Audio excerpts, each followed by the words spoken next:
Get Nasty on a Wednesday. It's a Fast Lane on 101 ESPN with Carey Davis and Jamie Rivers and Andrew Marsh. I'm Anthony Stalter. 202 your time check brought to you by Clarkson Jewelers, an officially licensed Rolex jeweler. The Tigers and Guardians are tied 1-1 right now, heading to the bottom of the sixth. Guardians looking to avoid being eliminated from postseason contention. He almost missed that ball. Yeah, he had it the entire time. He was in the sun, Carey. It's too high. It's too high. It's too high. It's too far. Yeah. Too high, too far. It's too high. The Blues fell last night to the Dallas Stars in exhibition play. Jamie. Yeah. Third line. Talk to us about the third line. Third line right now, the only question left to answer for the Blues when it comes to exhibition play. Third line? Yeah. What are we talking about the third line? Who was on third line last night? Well, Jeremy Rutherford said the Blues have tried many players on the third line, right wing. Yeah. So right wing specifically. Monty was asked about the options and how long they'll keep looking. Quote, until we find one. That's easy. It's that easy. Players have had good moments. Players have had off moments. I don't think anyone has clearly grabbed it. No, today was Bugstad. Monty says, I thought he was good out there. I noticed a lot more offensive plays happening. He seemed like he was a lot more involved in offensive opportunities. It looks like he was pretty comfortable at right wing. How do you see it playing out at right wing on the third line? I think it's going to be just like Monty said. You're going to be dealing with a bit of a revolving door over there until someone seizes that opportunity. Because right now, it looks like Pius Suter is going to get every opportunity to play with Holloway and Kyrou. So that your top six is cemented, I believe. Mm-hmm. Braden Shen, Jake Neighbors, cemented on that third line. They complement each other very well. They play a very like-minded style of hockey. So you got to find somebody who can play with those guys. Is it Matthew Joseph? Maybe. Sometimes. Is it Nick Bugstad? Maybe. Sometimes. Milan Lucic? Who knows? Right now, I think it's a stretch. I think he's a fourth liner.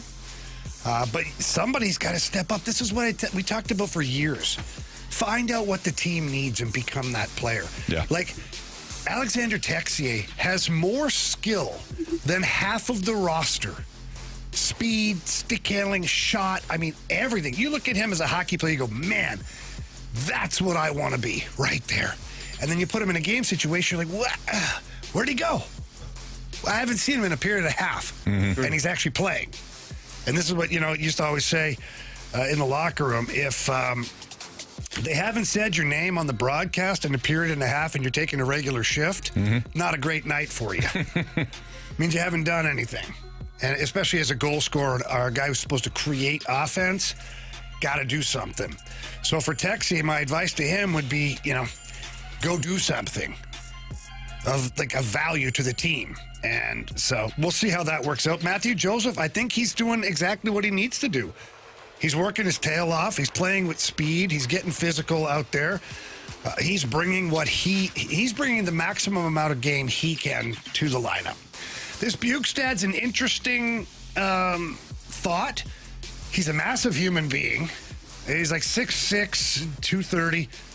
Moves around pretty good for a big guy. So if you're thinking then, okay, how about a checking line? Because we know Shen and Neighbors are both good, as far as good defensive sticks, not afraid to lay the body on. They play an aggressive style game. How about Bugstad, who's this big monster on the right wing? They're all going to take up a lot of space out there, so maybe that's a checking line. So the way I look at it is the audition is still wide open. And whoever decides that they're going to play the right way or give what the team needs will at least get the first opportunity over there. So we'll see how that shakes out. Could Dalibor Dvorsky fall into that spot, or are we just going to, wait this one out and let some of the veteran guys take that spot and if he's not able to take it over? So for Dalibor, in my opinion, it comes down to a roster crunch. Whereas if you have, currently right now, if you leave Bugstad there, and then you bump Joseph, we haven't even talked about him, down to the fourth line. Then your fourth line has Sundqvist, Toropchenko, Walker, Joseph, Texier, your extra guys, Lucic. Right. I don't know where he fits in. And you have no more roster spots. Yeah. So would you rather have Dalibor Dvorsky being a healthy scratch and kind of sort of playing from time to time, or send him down to the minors while all this veteran mess kind of sorts itself out. Are you of the mindset that if all things are equal, meaning there is no one standing out, there is, like, they literally are the same person, well, not literally, figuratively, because they literally can't be simple. Figuratively are the same person. Not even twins are the same person. No. True. Same player, though. Same player, figuratively.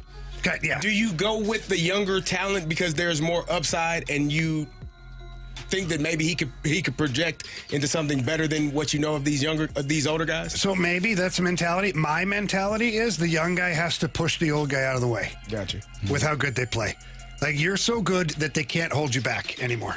And that's the case. So if Dvorsky gets another opportunity to play third line with these guys, he's got to show that he belongs there and that he could be pushing for a top 6 spot. Right. Like those young guys, you want to see them always like, oh, there's a glimpse of, whoa, he could maybe be a top 6 guy. Oh, whoa, he could be a first line guy. Like, but you haven't seen that yet. Yeah. What I've seen from Dalibor Dvorsky is a kid who's not struggling, because he's not, but he's not above and beyond. It looks like it's everything he's got right now just to do what he's been doing. Gotcha. And that's not good enough right now to push a veteran, for me, out of the way. So what does this look like contract situation? Like, what is the situation with the contracts? Because, you mentioned Joseph, Texier, those guys, they've been with the team, that they're under contract. They just brought in new people. Bukestad, one of those guys. Obviously, Lucic is on a PTO. What does that all look like for financials? Well, you've got Joseph and Texier that eat up $5 million of the cap right now, which I don't like. I don't love it. I don't either. Like, even if Army's in the room right now, I'd say, Army, there's no way you love that. Like, because, and I know they had aspirations of Texier being more than what he currently is, because while he was in Columbus, he showed really good spurts of being a dynamic player. Therefore, when you look at the salary, you're like, okay, if he gives us 20, 25 goals, gladly pay the freight on this one. He wasn't able to do that, at least not last year. So right now, that $5 million coupled into those two players feels like it stings a little bit. I don't think you overpaid for Nick Bukestad, 1.75, very modest. Oscar Sundqvist sitting at 1.5. You've got Nathan Walker at 7.75. Like, all of those salaries aren't hurting you. That being said, the Texier one and the Joseph contract, if push comes to shove, when the big waiver wire wave hits at the end of training camp, you could sneak one of those guys through, because every team has got a Joseph or a Texier contract on the books that they're all trying to sneak through as well at that point. And so the waiver wire, the way it works is, if you claim a player, he has to directly go to your NHL team for 30 days. So if there's a team that's out there that's like, well, let's pick up a depth piece, Texier. Well, no, he's got to go right to your roster immediately. And you're already sending a Texier through the waiver wire, or a Joseph.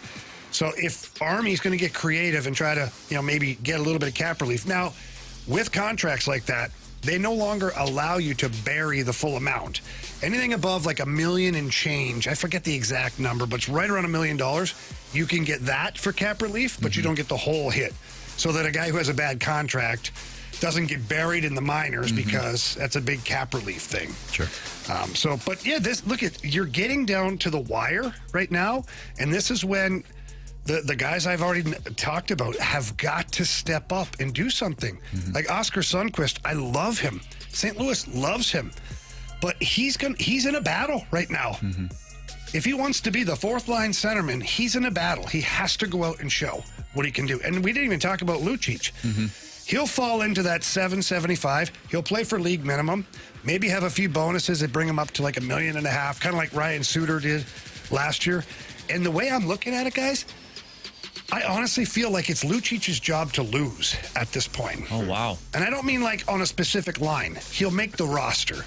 And I think that the Blues' vision, in my opinion, is that you're going to have 40 to 50 games where you need some heavy guys in the lineup. He'll play.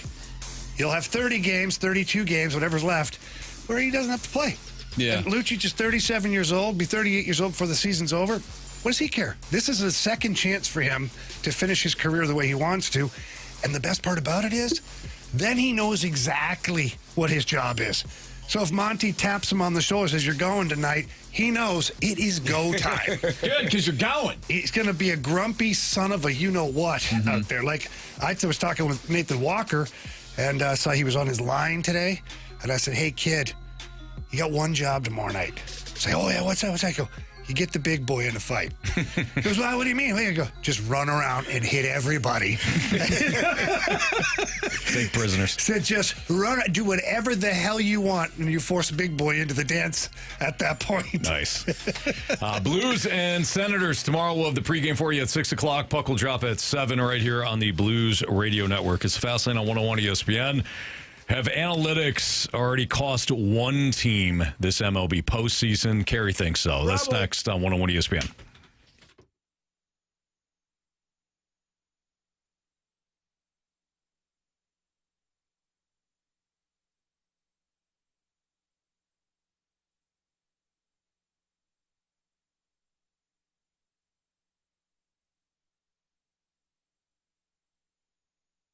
All right, St. Louis's unofficial hockey beer is here. It is called Zwickle Light from my friends over at Urban Chestnut.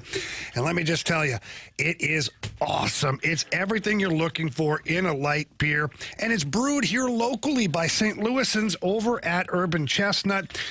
Crisp, clean, refreshing, ice cold. Man, it's so good. You put it in that little koozie, take a drink, sip it. Drink a little faster if you want. It's up to you. Personal choice, of course. And it's only got 95 calories, 3.7 carbs. I'm telling you, you're going to absolutely love it. So whether it's you're tailgating for the Mizzou game, maybe you're getting ready to go downtown to watch the Blues, maybe you're having a Blues party at your home, Zwickle Light needs to be your first choice every single time. I declared it yesterday. I'm going to say it again. It is the unofficial beer of St. Louis hockey, and it is my beer of choice when I want a nice, crisp, clean, refreshing light beer. So please check out everything at urbanchestnut.com. And remember, live your lifestyle, St. Louis.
Sox rally from behind and take game one of this wild card 3-1.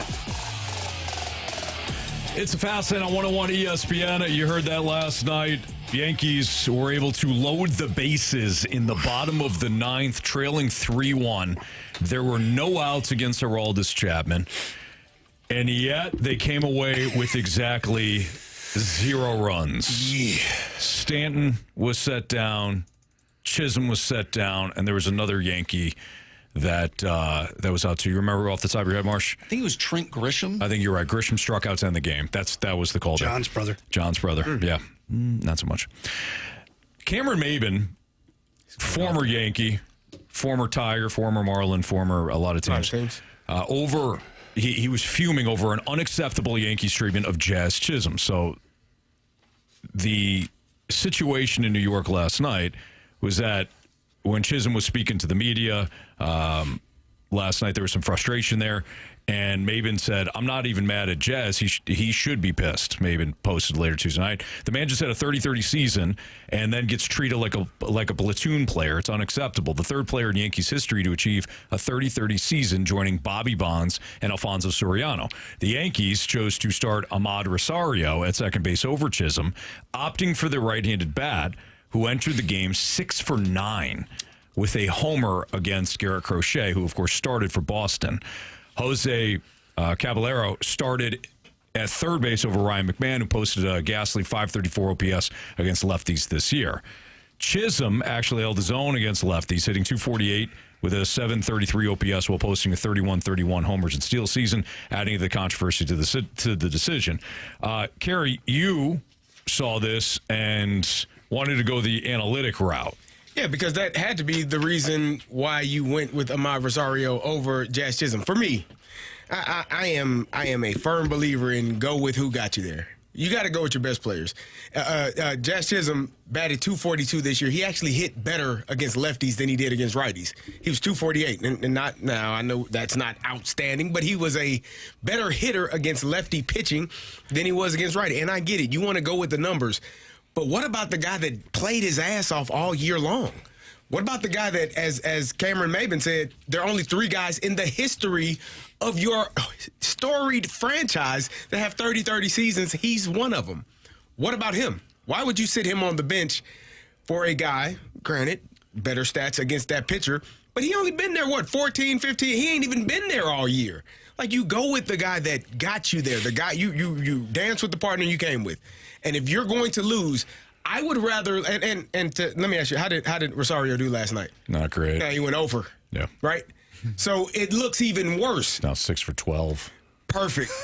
Still 500. Give him another chance. Don't give him another chance.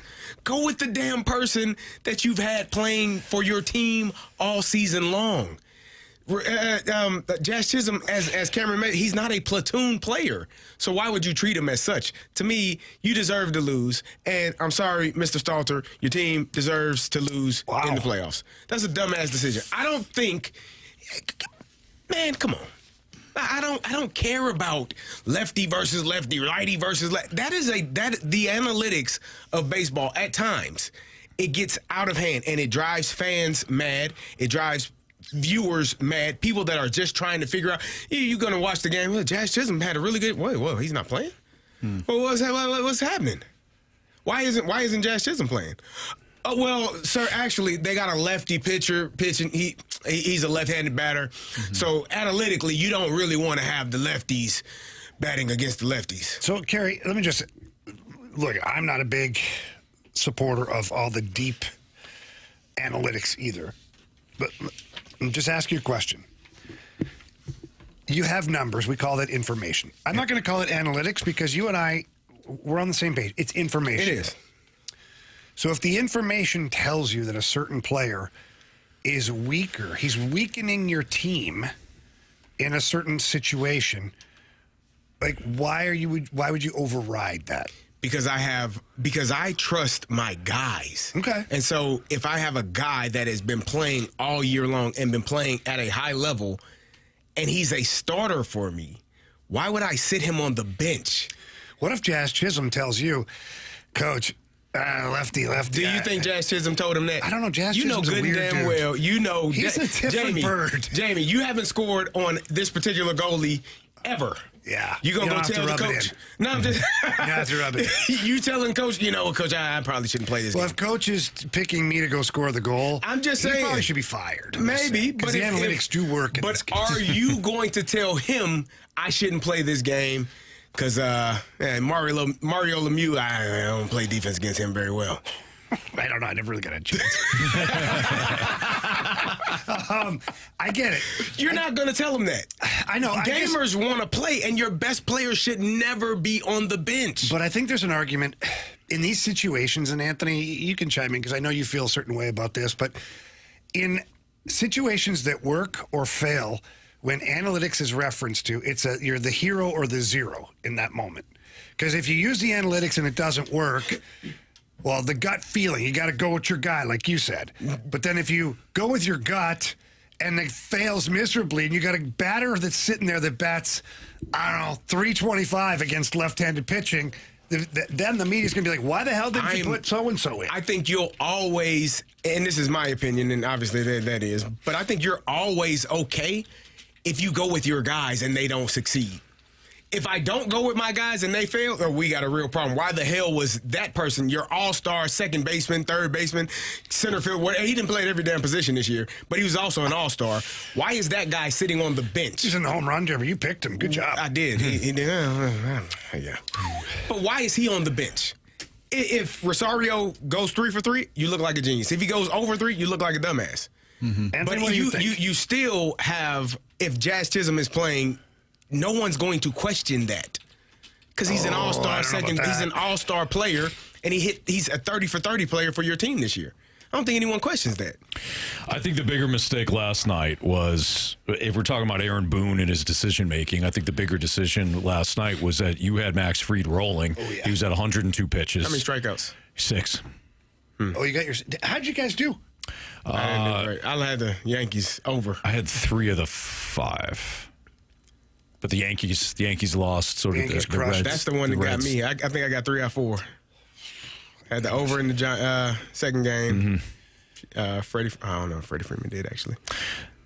Last night, you had Fried rolling. He was at 102 pitches. He got Duran to ground out to first base. The Yankees are up 1-0. This is the top of the 7th, and he went and got Luke Weaver. Weaver immediately gave up a walk to Rafaela, then gave up a double. And then the Yoshida single made it 2-1 Boston. It was almost immediate. So if we want to talk about decisions that backfired on Boone, it was that one. I agree with that as well. Because that's also analytically driven. Or we get to 100 pitches now, and you got to take them out. But do you? Overall, you scored 1 run. You're the Yankees. Mm-hmm. You should have had Jazz Chisholm playing. Well, maybe. He also had his opportunity. He flew out the right with the bases loaded. You're the bases loaded. The bases loaded with no outs. Yeah. And it was quick, too. I mean, Goldschmidt single. Judge fired one right back up the middle. Bellinger got a single. You're the bases loaded with no outs in the bottom of the 9th. With, 27,000 people going berserk. And Stanton struck out, Chisholm flied out, and Grisham struck out. That's unacceptable. Mm-hmm. I feel like this is a move that you make later in the playoffs, not game 1. It reminds me a little bit of 2006, if you remember when Scott Rowland ended up getting benched for Scott Spezio. And, Jamie, you brought up the idea of hero or zero. Imagine if Scott Spezio in game 2 of the NLCS went over. Oh, right? Yeah. Nobody would be wanting to wear a little red patch. Right. And you're right from the standpoint of if it works out, well, hey, yeah, he went with the guy who was 6 for 9. If it doesn't, it's a criticism. But I understand Carey's point. You also you should roll with the player. I mean, 30 for 30. It's not like Chisholm just got hot. No. He had a really good season. He did. All year long. Yep. And you acquired him, last year or the year before, in part to play in these big situations. By the way, according to Bobby Boogie, Bob Nightingale, there have been 12 Game 2s since MLB went to the 3 wildcard teams with the best-of-3 format, and 10 of those series ended in a sweep. No team that lost Game 1 has ever won a series. Wow. So not good for the Yankees. Or the Cleveland Guardians right now. Papa Stalter. Not happy. No, he was furious. All right. What's trending is next in the Fast Line on 101 ESPN.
ESPN Sports Center.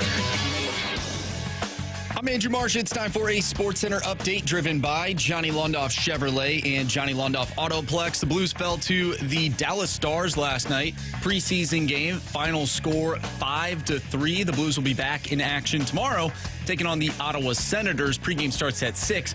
Puck drop is at 7. Tonight on 101 ESPN, we'll have Game 2 between the Dodgers and the Reds. Pregame starts at 7:30. First pitch is at 8:08. We have What's Trending coming up next right here in the Fast Lane. I'm Andrew Marsh, and the Sports Center update is driven by Johnny Londoff Chevrolet and Johnny Londoff Autoplex. See them at londoff.com. Chevy, together we drive. Are you kidding me?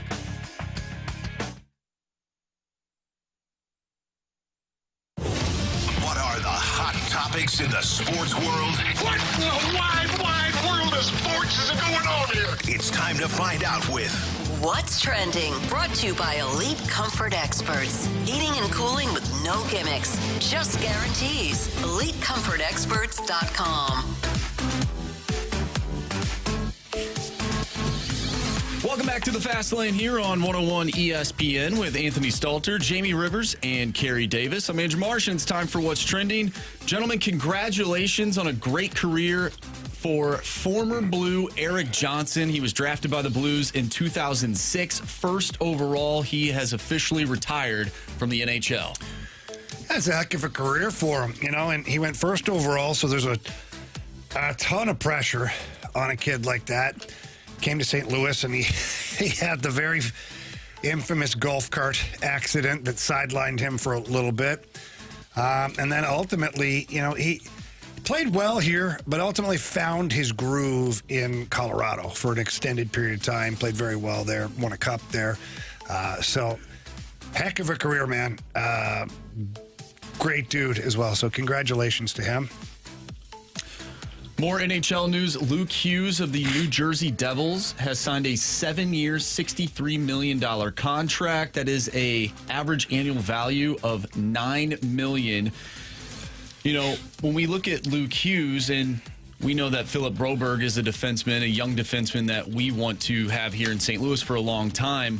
Is Luke Hughes now the measuring stick in terms of contracts for young defensemen? And how does that impact what Philip Broberg will get in the future? Yeah, well, I think it certainly does impact him.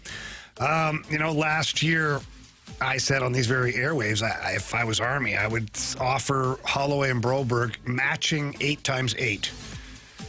Get ahead of it, because now Luke Hughes just signed for $9 million, and Luke Hughes had 44 points last year for the New Jersey Devils.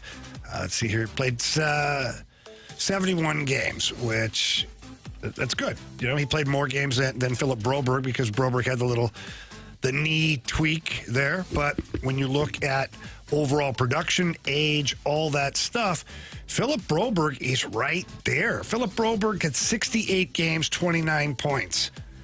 So if you look at this season coming up, Philip Broberg's probably going to get 35 to 40 point range, which is right in and around what Luke Hughes gave.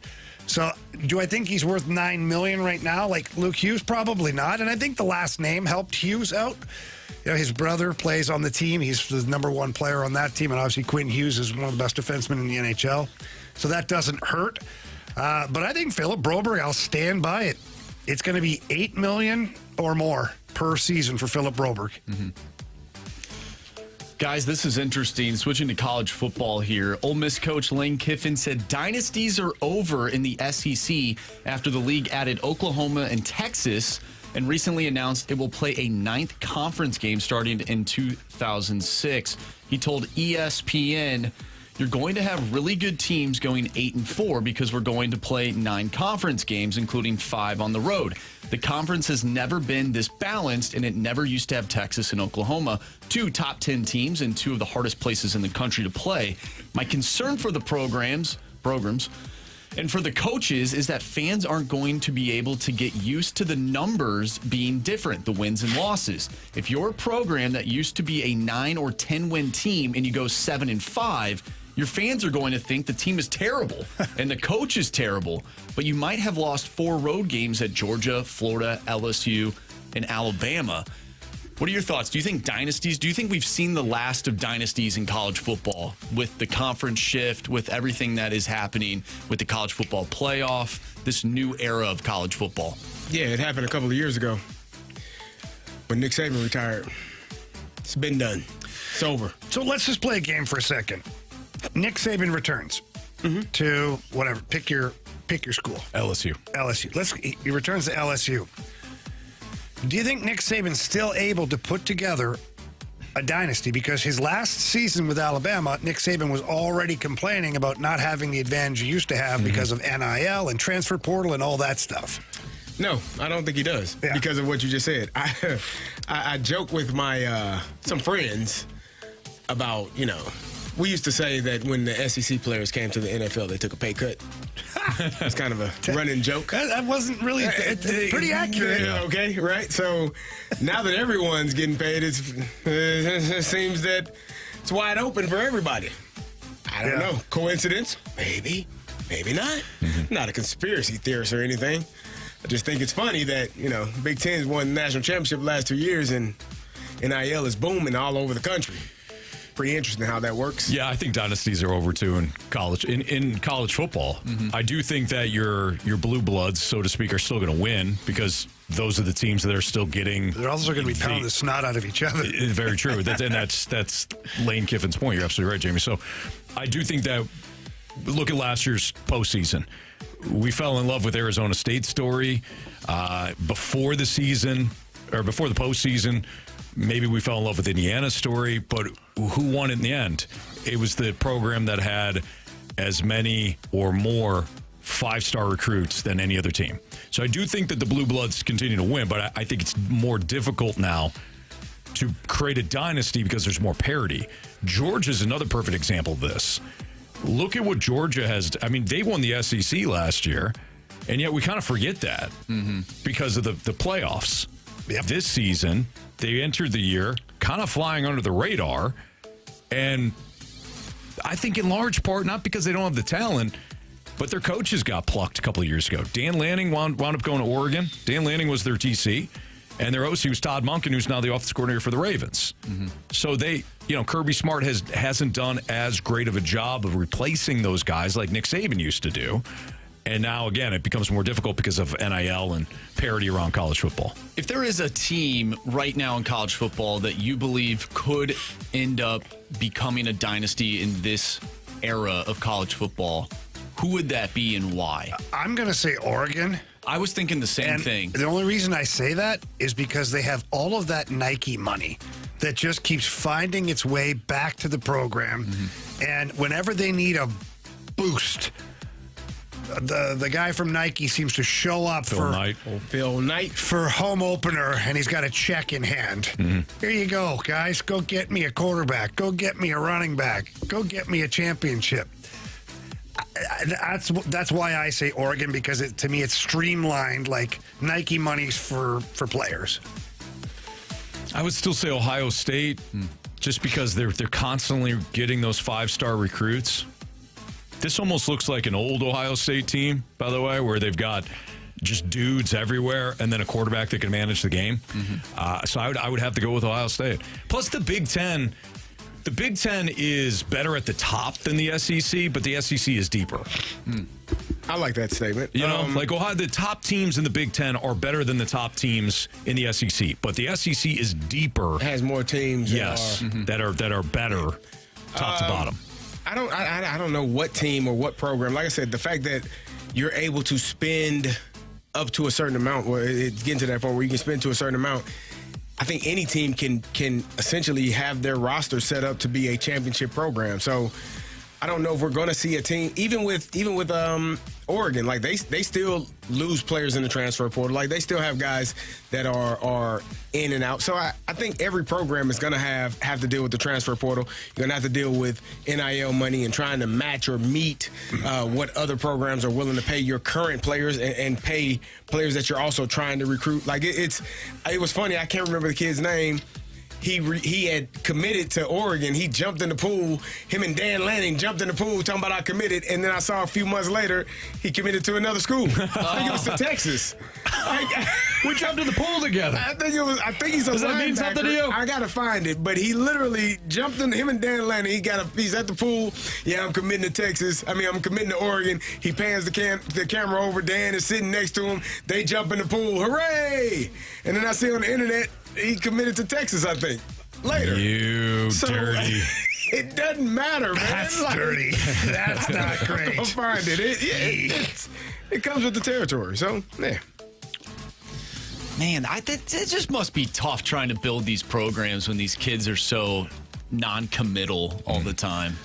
That is the problem. Not that I feel bad for them Yeah. by any means, but I would assume that it would be tough to Wesley. really Here it do is. that. You can't hear it, but he's sitting there telling everyone, I'm committing to Oregon. Jump in the pool, man. I'm excited about going to Oregon. And I think got his, there you go. Pan over to Dan Lanning. Oh, no. Dan takes his shirt off. They jump in. Yay! First of all, that's a very they throw cringy up the video. I don't think Richard is at Oregon. You got to confirm. Yeah, can you confirm? I'm gonna Maybe find he it. still I is. don't think he is. I'm pretty sure. What's his name? Richard Wesley. Richard Should be pretty easy, guys. Wesley. Richard Wesley. Where did he go? He's in Texas. Yep. It's a hard commit to Texas. Committed to Texas. I watched it. I saw it happening. I was like, this is weird. There's no O in Texas. There's not. But there is in Longhorns. So There you go. maybe that's what he meant. Him and Dan jumped in the pool together, man. That was cringy, too. See what I'm saying? That's tough. So it doesn't matter who you are. Like, it's Dan about. Lanning might want to keep his shirt on, too. Dan was He excited. looked like mashed potatoes in a Ziploc bag there. I'm Why just we got to do that? Good, Gary, tell I me. didn't say it. I don't know. Dude. I've never seen mashed potatoes in a Ziploc bag. Well, let me tell you. Either way, What? you can't keep kids if other teams are still recruiting. You know what I mean? Mm-hmm. It's hard. It's hard living. It's Fastlane on 101 ESPN. That's what's trending. The Browns are making a quarterback change. We're going to tell you why it doesn't matter, and we'll go beyond the fact that it's the Browns. That's next on 101 ESPN.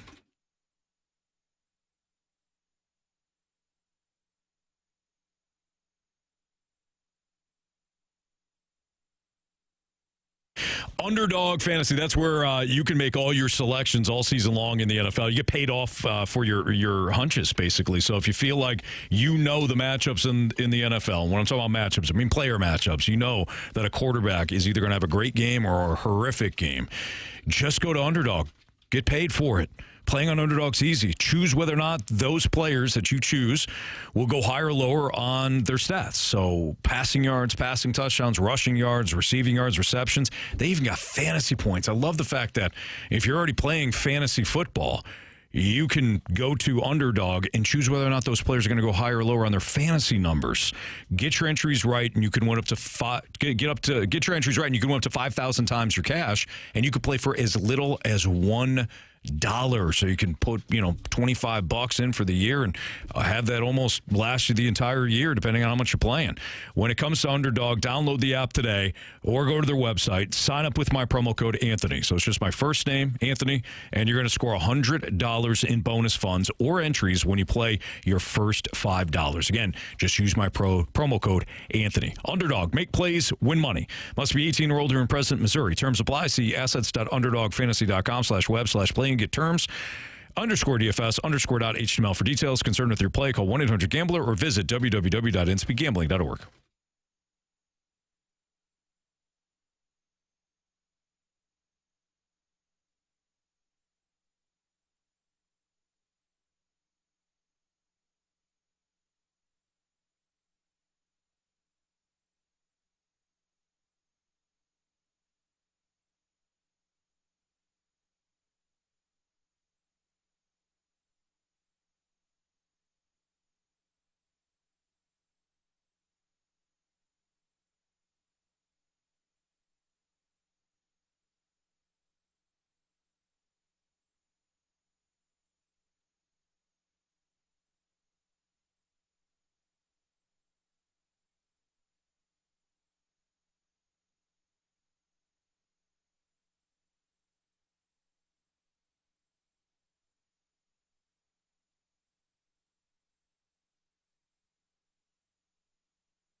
Well, the Browns are making a change at quarterback. Joe Flacco, who is unquestionably Jamie Rivers' favorite quarterback of all time. Joe Flacco.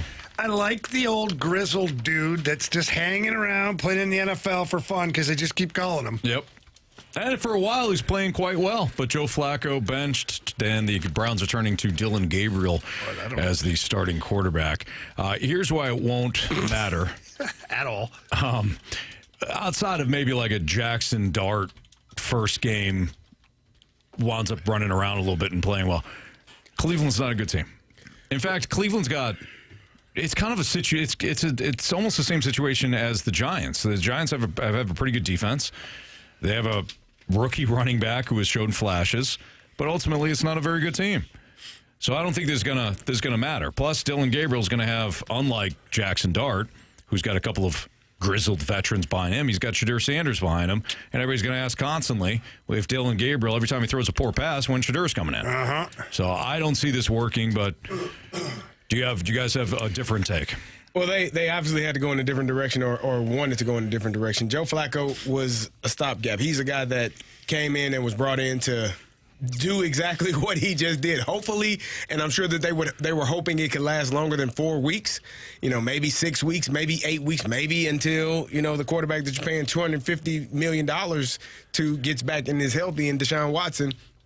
But Joe Flacco is who he's been for the last 4 or 5 years. He's a backup quarterback that can hold it down for a little while, but it's not going to be able to take you over the hump. And you drafted 2 quarterbacks, one in the 3rd round in Dylan Gabriel and one in the 5th round in Shadur Sanders.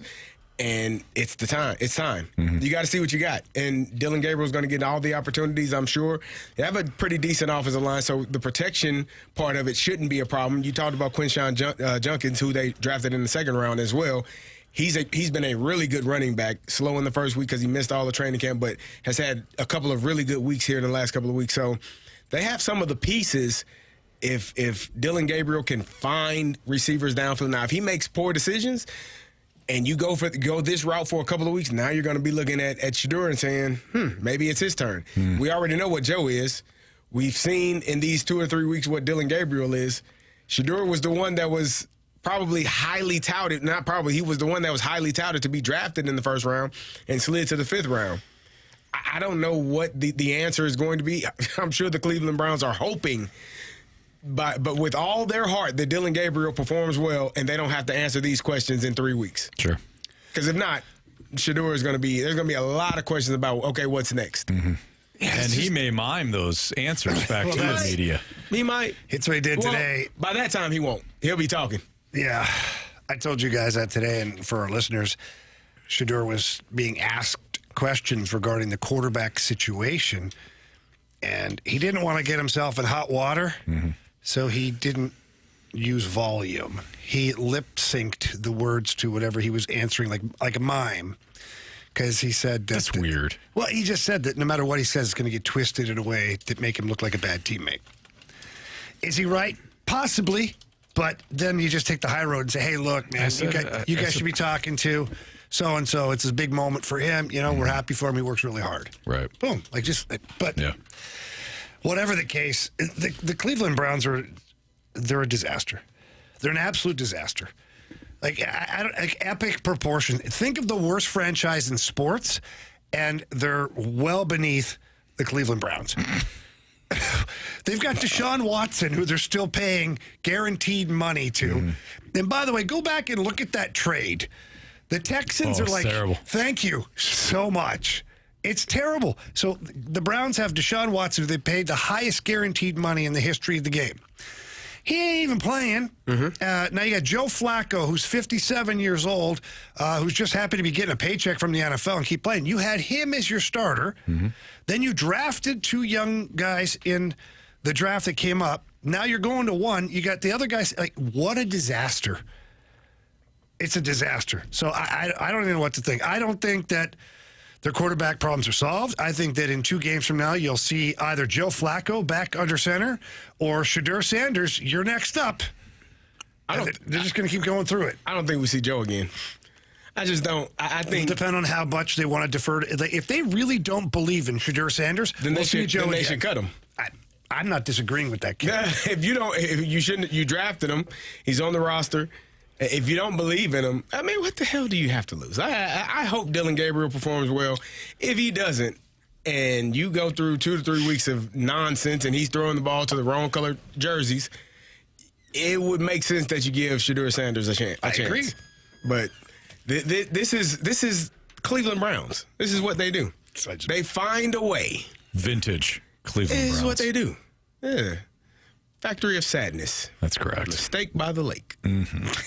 All right, it's Fast on 101 ESPN. Guardians playing well, though. Got the Guardians. Yeah, they've now taken a 3-1 lead over Detroit in the bottom of the 8th inning. So their offense finally came alive in Cleveland. And they, with a win, would stave off elimination and set up a one-game winner-take-all situation. By the way, sticking in the NFL for a second, Cardinals running back Trey Benson to miss 4 to 6 weeks after surgery. The injuries in the NFL right now are absurd. I mean, maybe I'm just being a prisoner of the moment, but I feel like there's a lot of them. Key players, not necessarily stars, but just key players are going down every week in droves. But good news for the Commanders. It looks like Jaden Daniels plans to play against the Chargers, so they'll get their quarterback back. No word yet on if Lamar Jackson will play, but he did not practice today, so things not looking good for Baltimore, but things going up for Fire Up Chips, CMU, Cooper Rush. Good thing they got Cooper Rush. I don't think it matters. I don't know. Yeah, tough call. Who do the Ravens play this weekend? They host Houston. Oh, they might lose. They might. And the Texans aren't good. Defensively, they are. Offensively, they're that was a play. Jeffrey Simmons. Listen. Against the Titans. Did you watch it? Jamie put it on with the guard when the guard smacked into the O tackle. You went the wrong way. That's a problem. I saw the play go. That's a problem. Buddy didn't get the memo. Come on, man. Not at all. C.J. Stroud said, "Hot," and he was down the ground. We're not going to block Jeffrey Simmons of all the people on the defensive line. Seriously. And we should have shot. at least 6 eyes on him. We're not going to have any on him. Well, did you see they showed the one Cleveland Browns, too, where Flacco takes the coverage, his O-line coverage, and tells the guy to move over the tight end to slide down and block the edge rusher. Yeah. He thought it was Hutchinson because there's another white guy up there, and Hutch was on the right side. So they doubled the wrong guy, and Hutchinson went right through his guy like a wet paper bag and got right to Joe Flacco. Whoops. Yeah. It's on you, Joe. All right. Is Albert Pujols about to become the next manager of the Angels? Oh, boy. We'll get into that next on 101 ESPN.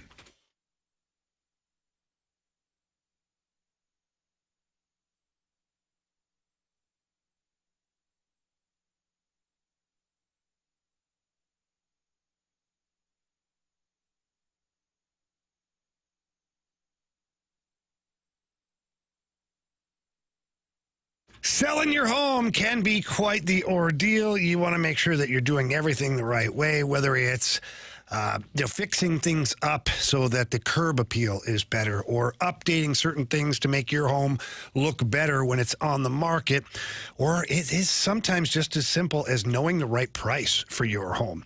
You can't just trust anybody at that point. You got to trust the best in the business, and that's Gloria Liu. With Your Home Sold Guaranteed Realty, she knows exactly what your home is worth. Why? Because she sells hundreds of homes every year. And so she knows exactly what the price point is. She understands the market here in St. Louis, and she's going to get your home sold as fast as she can. She also has certain guarantees. One of them that I love is that she will sell your home for the agreed upon price, or she will buy it herself.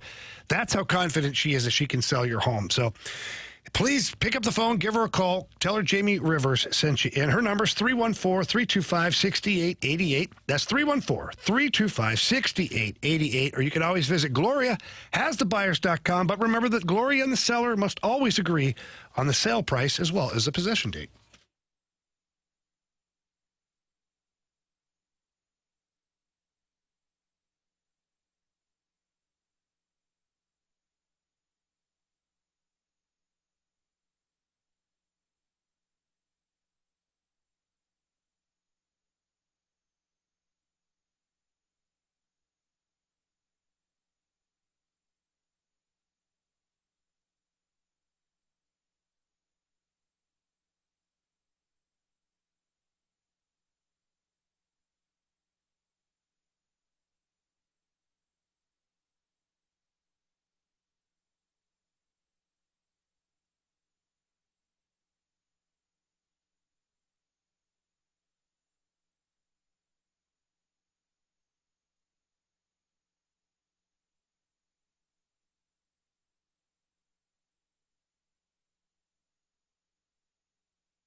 3:02, your time check is brought to you by Clarkson Jewelers, an officially licensed Rolex jeweler, with Carey Davis, Andrew Marsh, and Jamie Rivers. I'm Anthony Stalter. Cleveland up 3-1 on Detroit right now in Game 2 of the Wild Card Series. The Padres took a 1-0 lead in the first inning off of former Cardinal Andrew Kittredge, who was opening the game for Imanyaga.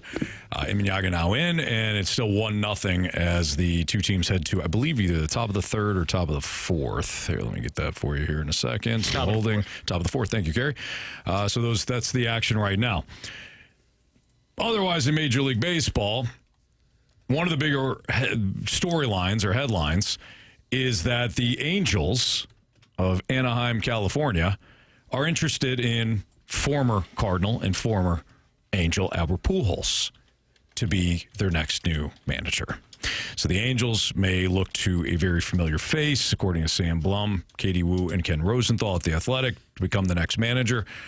Artie Moreno, the ultimate decision maker for the Angels' next managerial hire, holds Pujols in high regard, and one source close to the former slugger suggested the decision may be Pujols' to make.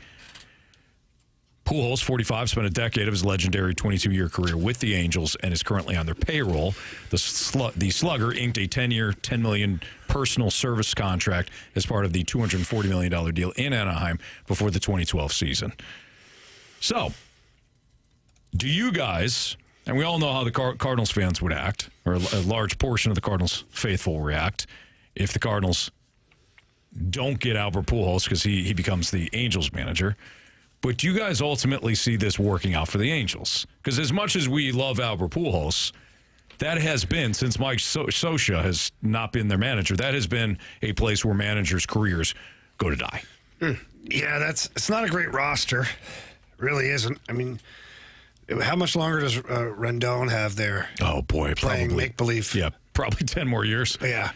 Mike Trout is there. I mean, it's a nice piece to have, but even Mike Trout hasn't been able to do squat for that team. Or he's done fine, but the team has never been able to do anything. Yep. One would like to think that Albert would have success, but I just don't see it happening. Like, he's not a baseball god when it comes to managing. Was he a demigod, maybe, as a baseball player? Yeah, pretty close. Mm-hmm. Pretty darn close. I just don't see how any manager going into the Angels organization with the current roster, the way it's built, could do anything. I mean, just a couple of years ago, they had Ohtani and Trout. Mm-hmm. So you're like, and they had Rendon, who was coming off the World Series with the Nationals at the time, and but that was a terrible signing. But they didn't know he hated baseball, so it's not. Maybe it's not the Angels' fault. I don't know. They got duped. They got duped big time. But I believe at one point they had Rendon. I think they still had Pujols. They had Ohtani, and they had Trout. Like, you had some names. They haven't had the pitching. The pitching, and Albert can't go in and pitch and hit for the Angels. Right. No matter how much wealth of knowledge that he has between his ears as far as baseball is concerned. Mm-hmm. Just like when Wayne Gretzky was coaching the Phoenix Coyotes. Phoenix Coyotes weren't winning a Stanley Cup no matter how smart Wayne Gretzky was. Right. Just saying. Well, that has been kind of the difficult part of a Hall of Fame player becoming a manager or a coach, relating to the players that may bounce around for a little bit or don't have that same acumen when it comes to seeing the way the game is played, whether it's hockey, baseball, or basketball. But with the Angels, since Mike Scioscia's 19-year tenure ended in 2018, they had Brad Ausmus, they had Joe Madden, they had Phil Nevin, they had Ron Washington, and Montgomery. Those guys were in charge. None of them more than 2 years. No manager since Mike Scioscia's 19-year run ended in 2018 has been with the Angels for more than 2 years. Now, could Pujols break that? Sure. Again, we hold Albert Pujols in high regard. The way I look at it is this. If you are looking for a silver lining, obviously Albert holds the Cardinals in high regard, and he holds St. Louis in high regard. It might not be the worst thing if, while the Cardinals are being rebuilt under Bloom, mm-hmm. Albert gets some big league managing experience. Mm-hmm. Right. Learn how to fail as a manager. Learn how to fail as a manager. Adversity, all of that stuff. And then make your move for Albert. I don't Might not be disagree the worst thing with that. I think that if you just threw Albert into the fire here in St. Louis, he might have the same growing pains / bad experience as he might have with the Angels, but man, would that be under the microscope here in St. Louis. So it's kind of like Skip, his second year with the Marlins, where it did not go well. But it was kind of like, did it really happen? I'm not sure. And then people are still clamoring for Skip to be the manager here. Which, great. I like that. Maybe one day, who knows? But I think Albert Pujols, and Carey, you know this. When you leave as a player and then you move into the coaching or managing and all that, it is a different animal. And even if you've coached all-star teams or tournament teams or all these things that these guys have participated in, not loosely, but like, I won't say part-time, but it was very short. That's not the same as showing up every day, media first thing in the morning, batting cages, fielding work, media in the afternoon. It's a lot. Like media after the game. And then you got to, I don't know. I think it's good for Albert to learn in a market that may not be hyper-focusing on him. I think if it boils down to what he wants, if he wants to be a manager and he wants to do it this year, he'll be in Los Angeles. And I don't think that there's anything wrong with that. I don't think that the Cardinals should be pressed to make a move and get rid of Ali. That, he should be, if the opportunity is there right now, you probably going to take it. If that's what's in your heart and what you desire to do, you don't wait around for the ideal situation, because that situation may never come to fruition. So you take what's there for you. And I think, I don't know how Albert feels. Albert was a 10-time All-Star here in St. Louis. He's one of the greatest Cardinals to ever play the game. But he also spent 10 years in Los Angeles, so I'm sure he has an affinity to that community as well, to that stadium, to that organization, to that team. Your tongue. I'm just saying, he spent 12 years here. He spent 10 years there. That it ain't 50-50, Jamie, but it damn near is. Pretty close, Carey. So I'm sure that as much as we assume that, he has to love St. Louis more than how do you know that? You don't know that. His kids may have had a better time in Los Angeles. Who knows? The community may have been. I'm playing the devil. Well, you're doing a hell of a job. Hell of a job, is right. Playing the devil. My gosh. That's all I'm doing. So we Albert assume bleeds cardinal red. It's not Angels red. It's red. It's red. It's red and white. It's a different shade. We don't know. We don't know. I think that's kind of arrogant of us to assume. What'd you call Cardinals fans? I'm saying it's kind of arrogant of us to assume. Carey. Double down. I said us. I'm talking about me too. Well, you're a Cardinals baseball fan? Yeah. So you're talking about all of them? Well, not right now. It's October. Right. Clearly. Wow. Dodgers. No, he's right. He's not wrong. Albert's not going back to the Dodgers. Let him cook, as the young folks say. He was a part of the Dodgers organization at one point. He spent that much time in L.A. That's all I'm saying. He's been in L.A. for a while. Well, we don't like what you're saying. I don't even know who you are anymore. You can be mad at me if you want to, but you do not know that Albert does not love the Los Angeles Angels as much or more than he loves the Cardinals. That's what I'm saying. Holy You don't know that. You don't know. Holy crap. You don't know. I'd like to apologize on behalf of Fast Lane for Carey. My question. Official apology will hit the socials. He does too. not know what he speaks of. And he does not speak for us. You don't know. Okay. No, you know what? I'll be quiet. Get my name out your mouth, okay? Duval. My question is, I wonder if Albert does take this position, if that speeds up Yadier Molina's timeline to want to be a big league manager. And now we have that conversation. If Yadi's Albert going to be managing the Braves. Watch. Dang. So it's going to happen. With the Giants. Wayno's down in Atlanta, that area there in Georgia. He'll be on. He'll be the pitching coach. Pitching coach. Or the bench coach. Yadi, I'm telling you, Yadi's going to be the Brave. Yep. There you go. I do have to say one thing in fairness. And Jamie, we get this from the 314. The Angels did pay him more. I'm just saying. Well, that's not St. when you Louis's factor fault. in taxes. I'm just saying. That's not St. Louis's fault. Cost of that's living, the duet. taxes. When you made think about more here. When you think about the places you love, you think about. Yeah, I think of a place who don't take my money for nothing. Right. I'm just saying, Jamie. 314, you're right. But, Carey, I don't know about that because I really love playing for the Red Wings, and I made league minimum there. Yeah. And guess what? He came back. He did. He came back here. Love St. Louis. I bleed blue, Yeah. Carey. St. Louis blue. All right, Jamie. No, I'm not fisting you. Yeah, fist it. I'll fist you. Thank you. It's Fastlane on 101 ESPN. We got part one of our Sports Six-Pack coming up. 314-399-9646 is the Gear Comfort Service text line. So you got any questions for us, knuckleheads, feel free to send it in. Part one of the Sports Six-Pack next in the Fastlane.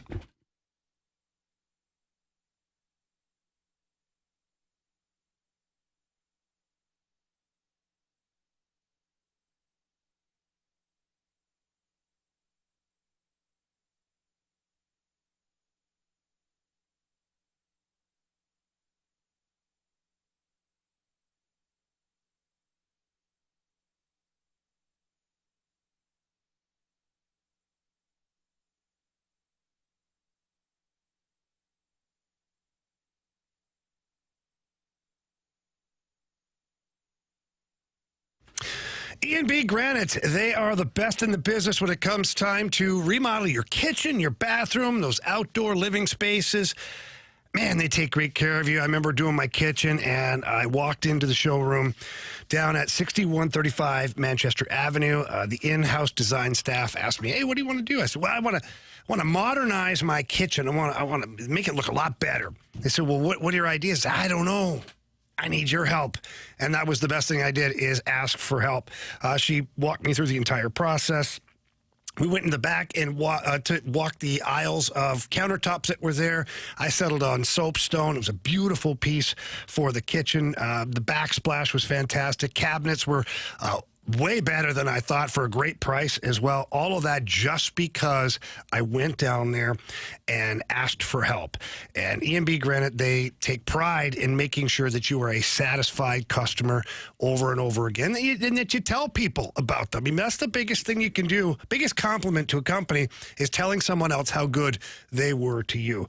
So please get down there, or better yet, book an appointment so that you can make sure that you talk to an in-house design staff member. When you do get down there, tell them Jamie Rivers sent you in. That number's 314-645-9300. That's 314-645-9300. Or you can always visit enbgranite.com. Remember, E&B Granite, luxury for less in Missouri as well as Illinois.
It's time for the Fast Lane to answer your sports questions. I want to ask you a bunch of questions, and I want to have them answered immediately. Asking me all these weird questions. Answer the question. Answer the question. Answer me! Refreshed by Urban Chestnut. Urban Chestnut Swickle Light Premium Light Beer. Live your lifestyle, St. Louis.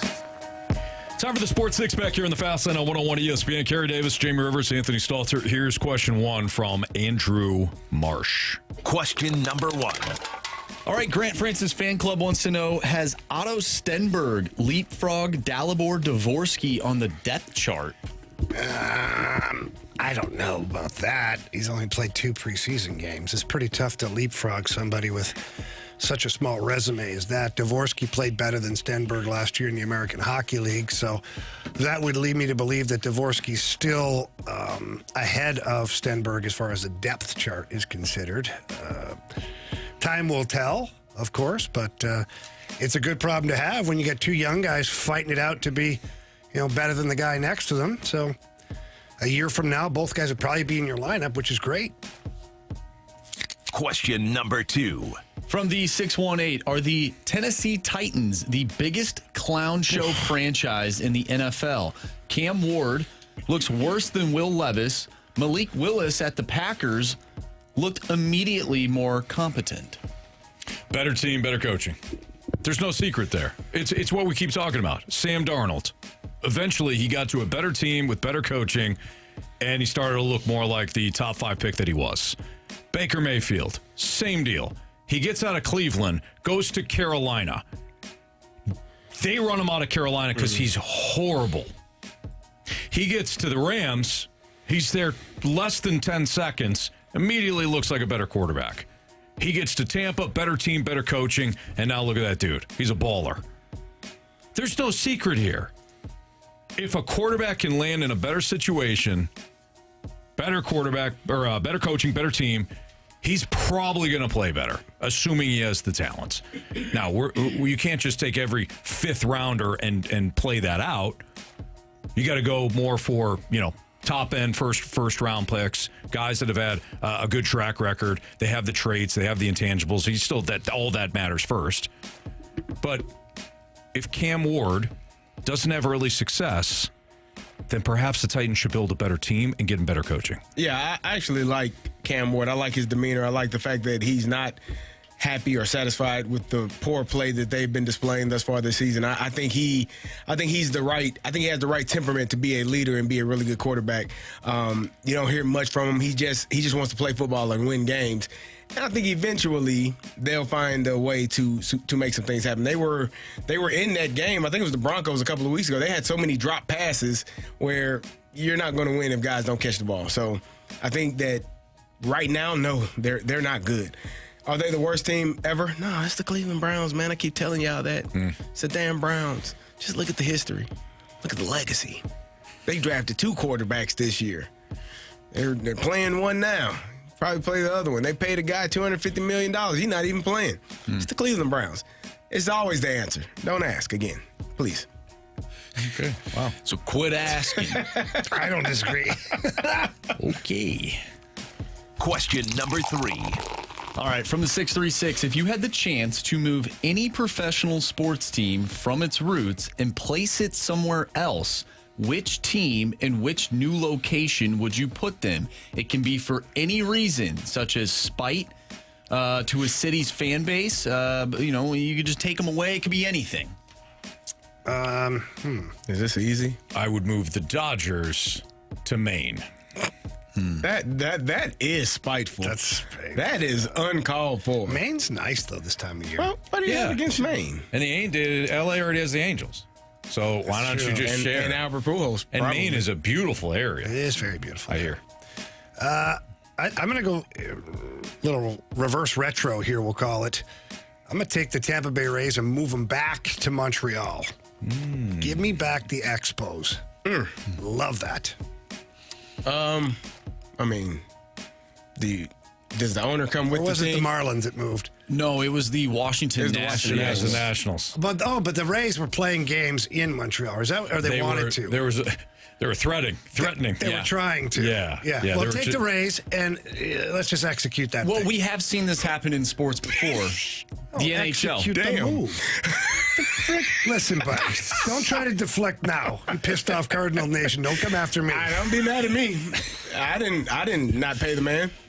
This happened in the NHL where the Winnipeg Jets moved to Arizona, became the Coyotes, and then when the expansion team, the Atlanta Thrashers, they started up in Atlanta, they then moved not back to Winnipeg, but they moved to Winnipeg and then became the Jets again. So that would be the situation that you're bringing up. Yeah, whereas similar. you moved Tampa, expansion team, in the late 90s to Montreal, and you renamed them the Expos, but they wouldn't have the same history. Who cares?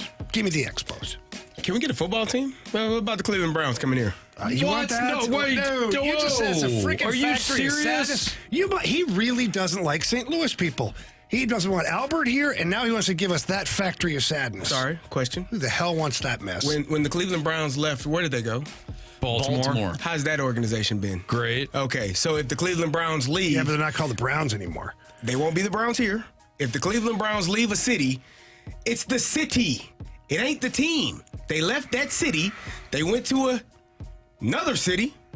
They had a pretty good damn run. They've had some good teams. Won some championships. Is ownership the same? Yeah, that's the thing. Was the ownership the same then? Yeah. It's the city. Yeah, but that's not the same Put your owners it is glasses now. on and hear me, Jamie. Okay. Damn it. Carey, it doesn't sound any You move better. them from the city. They get here. They magically get better. But it's the same ownership group. They were the same ownership group but when they went to Baltimore. It's a different ownership group that moved to Baltimore. This ownership group would come here and they would ruin St. Louis. Nah, they're no longer the mistake by the lake. They'll be the There's no mistake by lake. the river. That doesn't even rhyme. Technically, they could be the St. Louis Browns. We've had a St. Louis Browns team here before. Yep. They'd be the St. Louis football Let's Browns. just keep using the same names forever in St. Louis. Cardinals. Right. Browns. Yeah. You guys hate my idea. I do. Shame Yes. on you. Now, Yes, we do. Now who's the villain? You all don't even want football here. Look at you. St. Look Louis, at you. people- Look Are at you kidding me? You don't even want football you're taking here. a page out of Jamie's playbook. You don't want football, fine. St. Louis, they don't want football. Blame them. Don't blame me. You know what St. Louis wants? Their own franchise. Amen, Jamie. Born, raised, St. Louis blood Yes. on that turf, not some crap from the mistake by so the you lake, don't want Carey. football, huh? It's cool. Oh, we I do. want our football. Hey, it's cool, man. The That's good. St. Louis Just Archers, move the Carey. That's Battlehawks who into we the want. NFL. The Archers. The Archers. Yeah, have an expansion draft? Okay. Cool. I'd prefer that. Yeah. You got to let this Archer's name go. Why? That's terrible. You got to let it go. For a guy that's about logos and uniforms, like, that's just not good. Agreed. Well, maybe I like it because you guys don't. Never That's thought fine. about that. I know That's it fine. irritates you, so maybe that's why I No, keep it pushing doesn't. it. It concerns me. Marsh, we can't actually- do the Archers. Marsh, I think you do like it, though. Like, I think you do like the Archers. I find it interesting. He loves it. What would your logo look Anthony doesn't like it because he doesn't like Hawkeye from Marvel.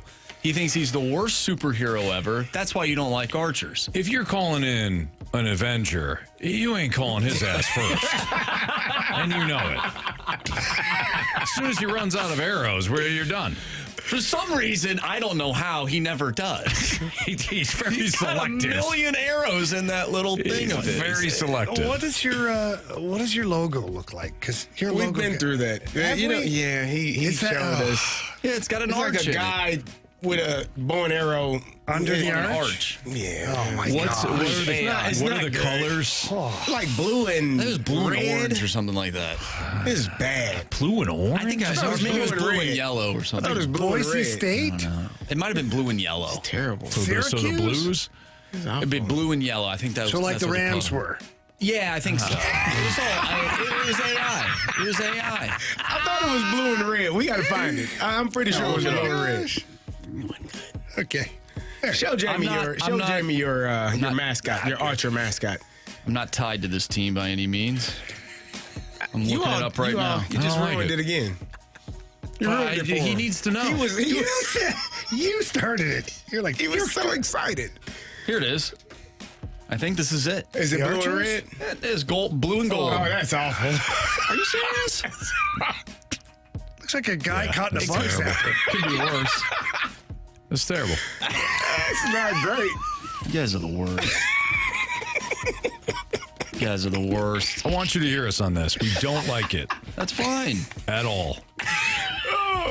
I'm going to keep pushing it, though, because I think you know you should. don't like it. You know, think you Marshy, should. just keep workshopping that. Okay. Whatever. Keep sending in your questions. 314-399-9646, the Air Comfort Service text line. Part 2 of the Sports Six Pack is next.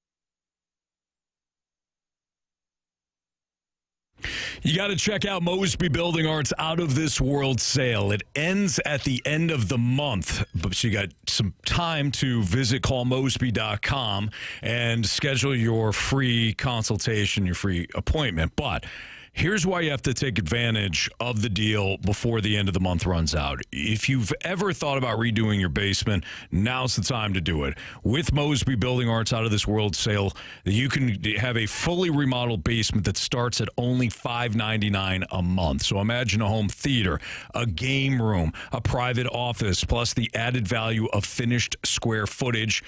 Take advantage of it. If you're thinking about remodeling your bathroom, you can create a spa-like retreat that boosts your home's value, or even just kind of save on fixtures, add storage. $279 a month for a bathroom remodel from Mosby. $69 a month for a new front door. However you go about your remodel or fixing something, call Mosby. They are fantastic. We've used Mosby several times in our home, and we won't go with anybody else just because they do such a great job of ensuring that the work is done right. They know what problems that could arise, and they handle it for you. And again, they are the right remodeling company. So call Mosby.com. That is where you can find them online. Do so. Tell them Stalter sent you for any remodel. It's Mosby Building Arts, the right remodeling company.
101 ESPN Sports Center.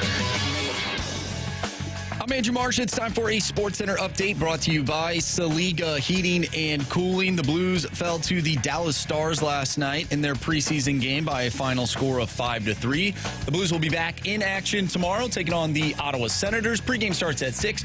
Puck drop is at 7. Some game twos of Major League Baseball's postseason. One has concluded already. That is the Cleveland Guardians and the Detroit Tigers. Cleveland won that game 6-1. They tie the series.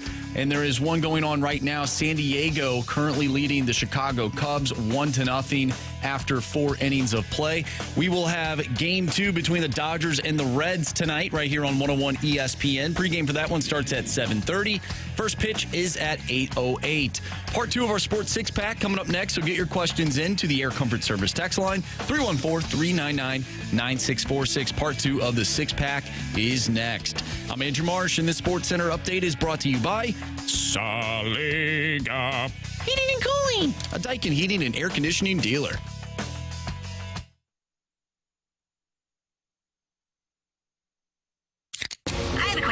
It's time for the Fast Lane to answer your sports questions. I want to ask you a bunch of questions, and I want to have them answered immediately. Asking me all these weird questions. Answer the question. Answer the question. Answer me! Refreshed by Urban Chestnut. Urban Chestnut Swickle Light Premium Light Beer. Live your lifestyle, St. Louis. Part 2 of the Sports Six Pack is right now. Air Comfort Service text line is 314-399-9646 with Carey Davis and Jamie Rivers. I'm Anthony Stalter. Here is Andrew Marsh with question 4. Question number 4. All right, this one's from the 636. There is a hockey account on X where he is doing hypothetical trades for Connor McDavid until he's re-signed and then to every team. And today he did the St. Louis Blues. I saw this. Here's the trade. It would be Connor McDavid and Darnell Nurse for Robert Thomas, Jordan Bennington, Colton Parayko, and the Blues' next 8 first-round draft picks. While it would never happen, please share your thoughts. What? 8 first-round draft picks? Yeah. That seems steep. It's worse than the Rams Seems like a lot. when they went and got Stafford. I don't know, guys. Yeah, no, the answer's no. Think about it, Jamie. The answer's absolutely not. I don't think he needs to think anymore. First of all, I don't want Darnell Nurse. Why do you want 8? Why would you give up 8 first-round draft picks? That's just, Carey, you're right. Full stop. Let's play the game, though, okay? Because if you look at it that way, the phone has already been hung up, okay? But one, I don't want Darnell Nurse. What the hell do I want that guy for? He's making $9.5 million. He wouldn't even play my top 4. Goodbye. No thanks. So right there, the deal's dead. Mm-hmm. Connor McDavid. Sounds great. Yeah. Who the hell's he playing with when you get rid of all those other things? Right. He'll be right back being like the Oilers were 4 years ago, where he has to score 300 points in a season to make the playoffs, if they do. Mm-hmm. No, I'd rather take my chances with those 8 first-rounders, and maybe we get one of those guys.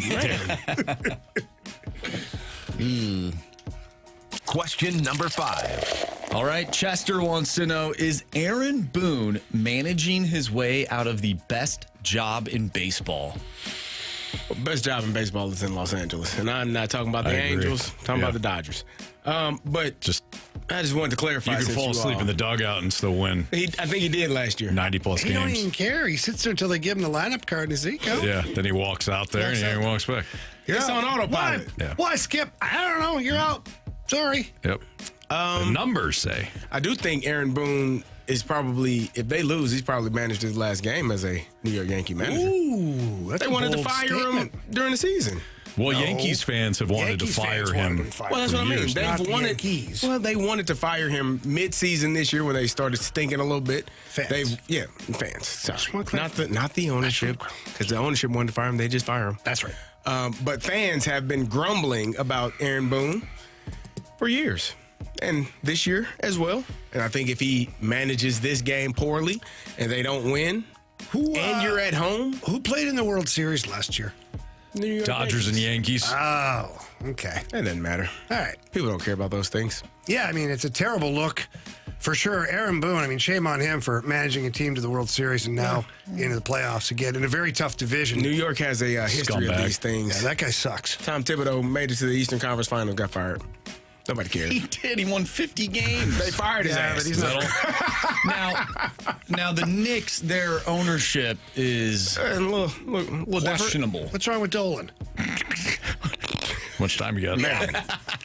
My goodness. Nah, he's not getting fired. I don't think he's getting fired. Really? Yeah. You think if they lose this game tonight, he'll still have a he'll be job? fine. Who would take over for him, though?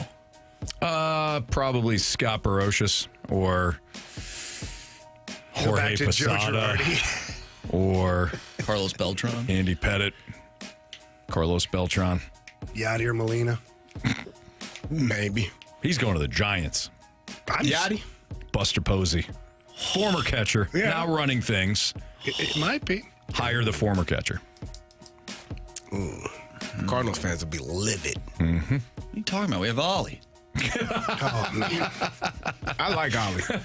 Marsh, that was I like all that was legit funny. That was legit laugh out loud funny. Your timing on that was I impeccable. bet you there's a lot of people that did not think that was They probably did. Then that's right. That's a them problem. Because that was funny. It was funny. Padres, by the way, have just taken a 3-0 lead over the Cubs. Oh, good. Manny Machado just hit a 2-run ding-dong Johnson off Imanyaga. Things you love to see. True. Question number 6. All right, from Jamie's Vacation Speedo, I'm interested to see what you guys have to say on this one. I have an idea of what your answer will be, but here's the question.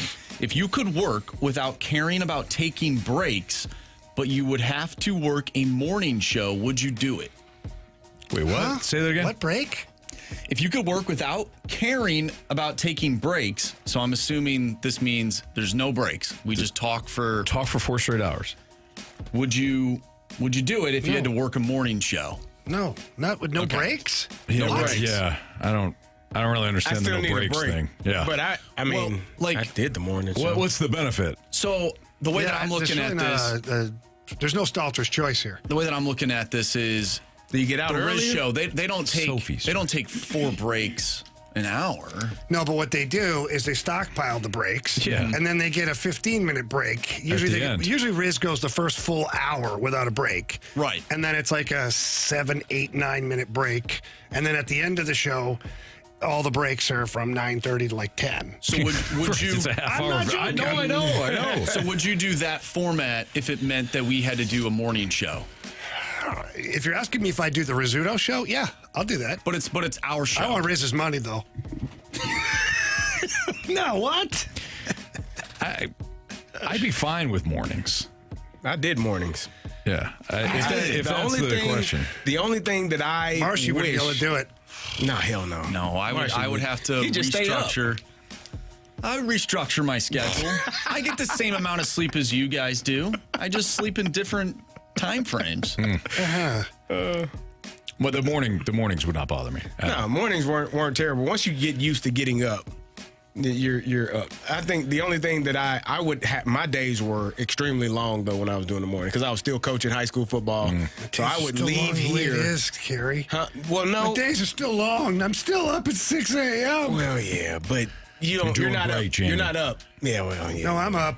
You're up. Yeah, But and then I'm up doing TV at 11 o'clock at night. yeah, it's tough, man. I'd You're a rather just- warrior. no, I don't expect any accolades. I'm just saying that for me, it would just be shifting 4 hours in my day. That's it. Yeah. There's no advantage, no disadvantage. It'd be an advantage for me now, not having to coach high school football. Yeah. I can go home and take It's a something nap. to be said about getting it out of the way earlier in the day. Man. Like if you could You also get the first bite of the apple. if you go Yeah. 6 to 10, let's say we did that. Most prefer 6 to 12, but 6 to 10. If you did that, you'd have the rest of the day to do whatever the heck you need to do. Mm-hmm. Now, in talking to Riz, he's crazy. He gets up at like 2:30 in the morning. Mm-hmm. He obviously has a lot of work to do and things like that. But I don't know, man. I think it'd be fine. He's getting up while I'm You're going to bed. going to bed. Marshy's Hanging out. Marshy's getting ready for his second round of NHL while he's coaching his buddy on his team. Yeah, right. Oh, don't even get me started. I got to take a break from that, actually. I switched to Madden. Marsh has been coaching people. Do you play Call of Duty or anything like Oh, that? absolutely. Are you kidding me? When Verdansk came back, I've been all over Warzone. Are you serious right now? How many video games are we rocking right now, Marsh? Right now, How many different leagues are you in? I'm not in any leagues. I just play for the love of the game. But you know why I play. I've probably said this before. You answered that like it was a real interview.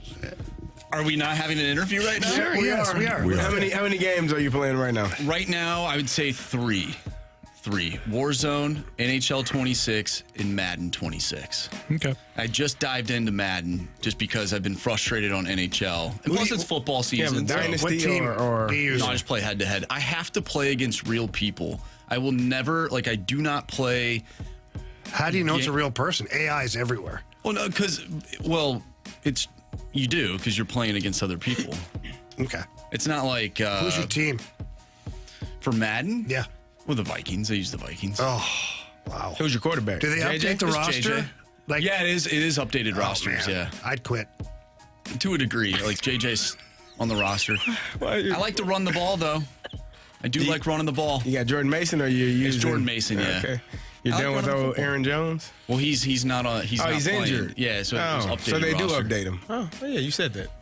I don't know. So you don't play leagues, you just play somebody else. Random? Do you guys just put your names in a bucket and then they just pick an opponent? Yeah, it's all. You go online. The game does it. You go online. Yeah. It's online. And it'll match you up with a person of your skill set or your the level you Kinda. Do you lie? Do you lie and say that you're not as good as you are and then just absolutely beat the wheels off some 12-year-old? No, it doesn't work like that. It keeps track of it, doesn't it? Like NHL, it's called World of Chell, and you can play. You just play as your own position. So if I wanted to play right wing or whatever, I am playing my own player. I'm a right winger, and I have 5 other teammates, including a goalie. So what if you really suck at the game? Can they chirp you, your own teammates? Can they kick you off the team or bench you? Well, the guys that I play with, we're all in a party together. So What? yeah, What party? a party. Get with the times, man. I'm trying here, man. He doesn't even know how to work a computer. Hey, I will kick your ass at Galaga, okay? Galaga. Galaga and Pac-Man. I broke up my ColecoVision the other day. Did you? Yeah. No, but anyways, you play as your own player and you play as a team. Yeah, but It's can you pretty get fun. benched? No, you can't get benched. So it's what if so Unless in somebody hockey, kicks you off the team. Well, that's what I'm saying. What if you suck? Because you can join. Trust me, I play with a couple players that and you just mentioned it. I would love to coach them up a little. Just bench them, cut them, get rid of them. they're all on the game together. I'll tell you what. It's called you close the app and go play a different game. Do you quit just mid-game? Can you do that? You can, yeah. Oh. You can. Do they, So what happens does the at the computer, game? computer just take over their person? Carey is up with the times, man. You know how it goes. Carey knows what's up. You Way just to go, Carey. leave. Can you just be the coach and just bench people?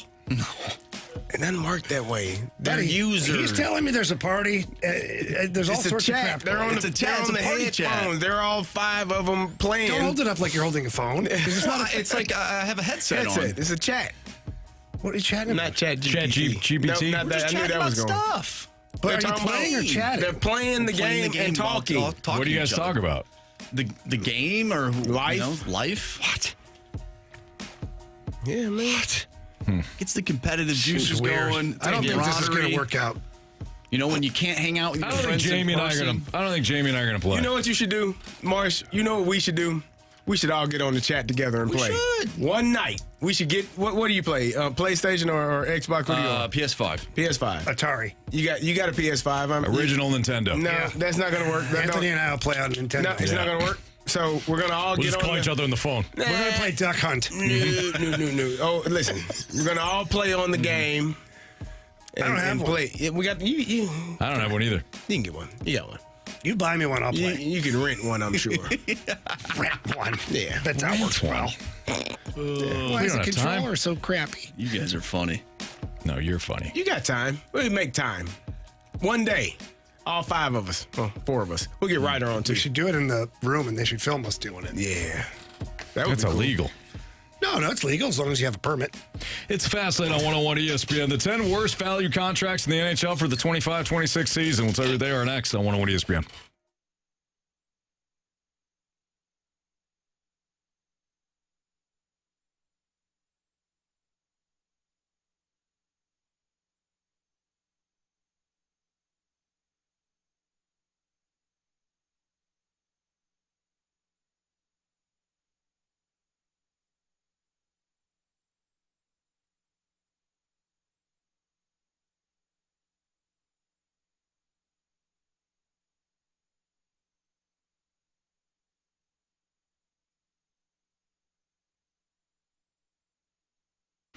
This month, the Scary Good Deals event is happening at Auto Centers Nissan in Herculaneum, Missouri, just minutes from South County. And right now, drive home a brand new 2025 Nissan Rogue, Pathfinder, or Murano with zero money down, 0% APR for 60 months, and no payments for 3 months. That's right. No tricks, just scary good treats. And here's the kicker. Auto Centers Nissan has over 1,000 new and used vehicles all in one spot. You heard that correctly. Over 1,000 new and used vehicles all in one location. So no running around town, no gimmicks, just the biggest selection in St. Louis. Plus, all new Nissans are backed by a complimentary lifetime warranty. Let me say that again. A complimentary lifetime warranty and a 30-day return promise. Already own a Nissan? No problem. Bring it in for service, and your first oil change is free at Auto Centers Nissan, even if you didn't buy the vehicle from them. So don't wait. These scary good deals disappear soon. Visit AutoCentersNissan.com, online or in person off I-55 and McNutt Street in Herculaneum, Missouri. Tell them Stalter sent you. It's Auto Centers Nissan.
It's Fast Lane on 101 ESPN. There's an article released by the Daily Faceoff, the 10 worst value contracts in the National Hockey League for the 25-26 season.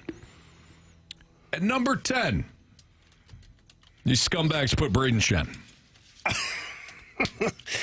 It's amazing to me how stupid people are. Cap hit $6.5 million, 3 years remaining.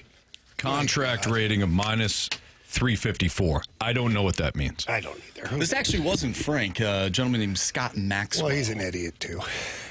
If there's anyone on this list who's earned his contract with his respective team, it's Shen. He had established himself as a consistent top six center who could produce with the Philadelphia Flyers, and after joining the Blues, it took him 2 years to win the Stanley Cup, signing his current deal shortly after. That window, after a championship win, is often looked at as one where you can't judge a team's moves too harshly, but everyone knew this contract wouldn't age well. While Shen is still producing, the rest of his game has fallen off a cliff. What? And made it so the Blues need to shelter him in the lineup if they want to win the minutes where he isn't producing. I love how this idiot just acts like he's quoting the Blues on this. Like, the Blues are sheltering him. Nobody in the Blues organization is using any of those words or even thinking like that about Braden Shen. I mean, in fairness, they are sheltering him. So what I hate about it, Anthony, is just like all the other things that these guys do, is they word it in a way that they're like, well, I didn't say the Blues said it. It's just, it feels like they're like they live in that gray area, which I detest, by the way. I absolutely hate it. Look, is Braden Shen, a number 2 center in the NHL still? Probably not on a championship team. So what? He's making $6.5 million. That his percentage of the cap now. See, this is what these people don't understand. I almost cussed. You almost did. I was close. What word did you almost use? A lot of them. I heard it. Here's what they don't understand. Diamondback. Is that the $6.5 million 3 years ago was a larger percent of the salary cap because the cap didn't move. So what happens every year now, Anthony, that these people don't necessarily take into consideration is every time the cap goes up, the percentage that Braden Shen eats up of the cap goes down. So therefore, it's less of a cap liability to your team having someone who's locked in at a number that doesn't move. So really, the fact that he's putting up the points that he did last year, he's still one of the toughest guys on your team. He's your captain. He's corralling young players out on the ice, working with them time and time again.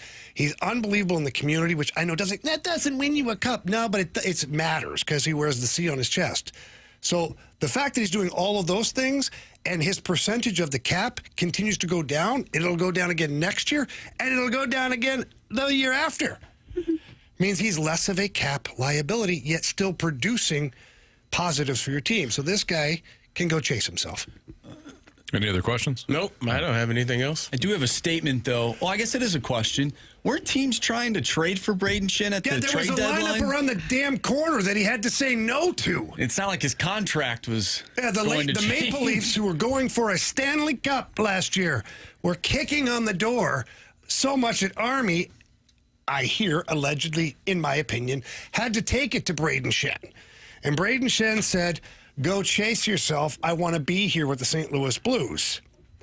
So all those teams lined up wanting Braden Shen for that horrible contract, that terrible cap hit. They know nothing. This guy probably sits with his friends with headsets and plays. Whoa. That, Marcy, that was unfair. That was super unfair. I wasn't thinking about you. Wow. It's your friends, mostly. No. Jeez. No, I was just being a jerk there. No, but this guy here who puts out this article, he took none of those things into consideration. In fact, in his own statement, he says, although still producing, well, if you're going to, here's my thing. And if I was going to be critical of Braden Shen, I would say the intangibles of his game are better than his point production that he's putting up. This guy said the opposite. He's still putting up the points, but the rest of his game has fallen off. How do you still produce, but the rest of your game has fallen off? What part of his game's fallen off? If you're still producing. Important situations, he's on the ice. Yeah. To play against another team's top line late in the game, he's on the ice. Can we find out what this contract rating number means? It's 354. You know what it means, minus Carey? 354. It means nothing. What does it mean, though? Nothing. It means this guy doesn't know what he's doing. A couple of guys are minus 354.93. They're what? And the next two guys are 354.93. Who knows? The 816 says Jamie's the one guy you mute in the party. I ain't going to that party anyways. Apparently they all sit in a circle. It's weird. Oh, come on. Marsh, do we need a Gauntlet contestant? No, we have one. Let's get to the Gauntlet next on 101 ESPN.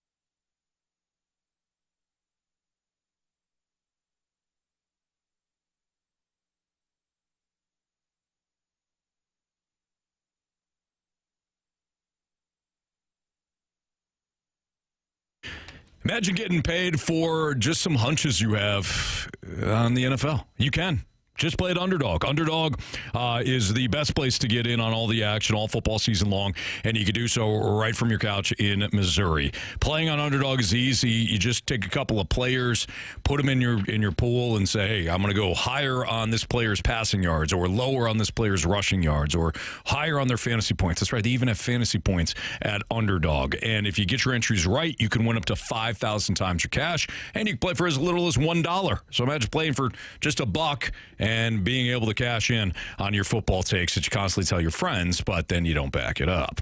Go to Underdog or download the app. So you go to the website, Underdog website, or download the app today.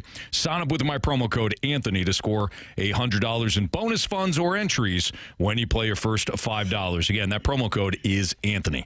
Underdog, make plays, win money. Must be 18 or older and present in Missouri. Terms apply. See assets.underdogfantasy.com/web/play and get terms _DFS_.html for details. Concern with your play, call 1-800-GAMBLER or visit www.ncbgambling.org.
Warriors. 4 categories, 1 challenger.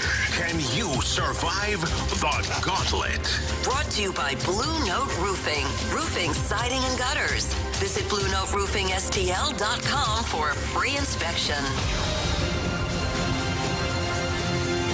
402, your time check is brought to you by Clarkson Jewelers, an officially licensed Rolex jeweler with Carey Davis, Andrew Marsh, and Jamie Rivers. I'm Anthony Stalter, and we welcome in John to play the Gauntlet today. What's up, John?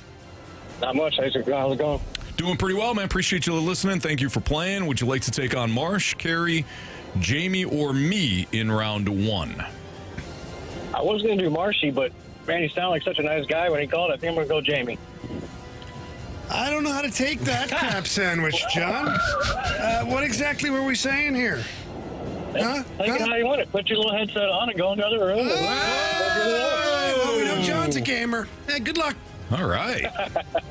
It's just got a little feisty here. Yeah. Wow. Jamie heading into the cone of silence right now. John, go ahead and tell Marsh to spin that wheel. Spin that wheel, Marcy. What category are you hoping for, John? Hockey or random? Hockey or random? All right. It is hockey today. All right, there you go. You got Jamie in hockey. You wanted it. You wanted the big man. You got it. So let's see how you do, John. You're going to get 4 hockey questions. Each question is worth 2 points unless you ask for the options. If you ask for the options, thank you, Marsh. Those questions are worth 1 point. Are you ready? I'm ready. You got this, John. Here we go. Name the Blues head coach that coached the fewest games in their history. He only coached the team for 9 games.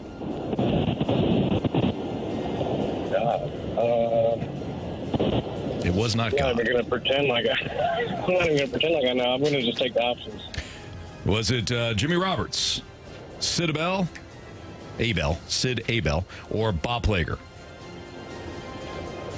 Let's go with the second guy. Never even heard of him. All right, Sid Abel. Question number 2. What was the score of Game 6 of this past Stanley Cup Final, the series-winning game for the Florida Panthers? Oh, man.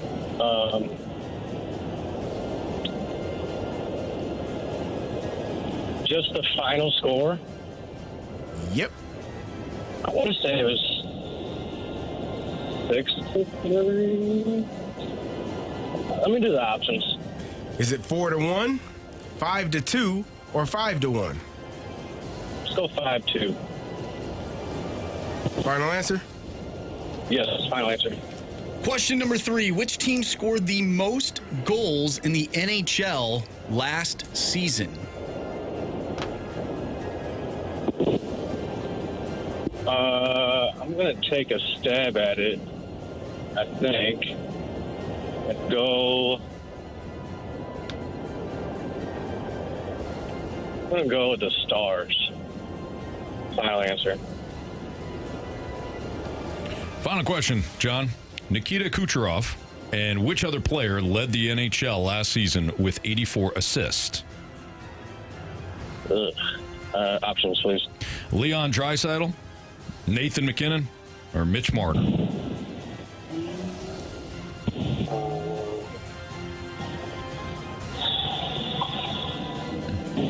Let's go with Leon Draisaitl. Final answer. Okay. Let's get Jamie back in from the cone of silence right now. How do you feel, John? Not great. Hopefully he did not pack a lunch. Okay. Let's see here. All right, Jamie, how was the cone of silence? Really quiet. Nobody in there today at all. Okay. But it felt like Ryder's stuff is still around, so I didn't want to sit in his chair because he gets going at full speed and, all that good stuff. Okay. Yeah. Jamie, your category today is hockey. Oh, okay. All right, Johnny boy. Pack a lunch. All right, thank you, Carey. Question 1. Name the Blues head coach that coached the fewest games in their history. He only coached the team for 9 games. All righty. So is it head coach or interim head coach? It just says head coach. Head coach, eh? Well, I do remember when they fired Mike Keenan, Jimmy Roberts came in, and he only coached a handful of games. Would you say 9 games? 9 games. That math would kind of math if because Jimmy was only interim, but he was interim head coach. I'll go Jimmy Roberts. Final answer. Question number 2. What was excuse me, I get choked up thinking about it. Yeah, seeing how we had to dye our beards. What was the score of Game 6 of this past Stanley Cup Final, the series-winning game for the Florida Panthers? A couple of cheap ones late in the game. 5-1, 4-1, 5-1. 5-1, because I think Reinhardt ended up getting a hat trick too, I believe. 5-1, final answer. Question number 3. Which team scored the most goals in the NHL last season? I think it was the Florida Panthers. I think.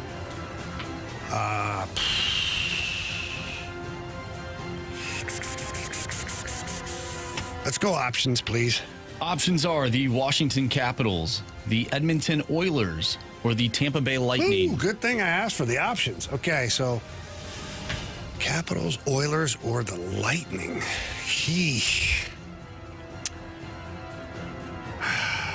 Capitals put up a lot of goals, too. Oilers is an obvious choice. Lightning's kind of the outlier, but I feel like they might put up some goals, too. I'll go with the Tampa Bay Lightning. Final answer. And last question. Nikita Kucherov and which other player led the NHL last season with 84 assists?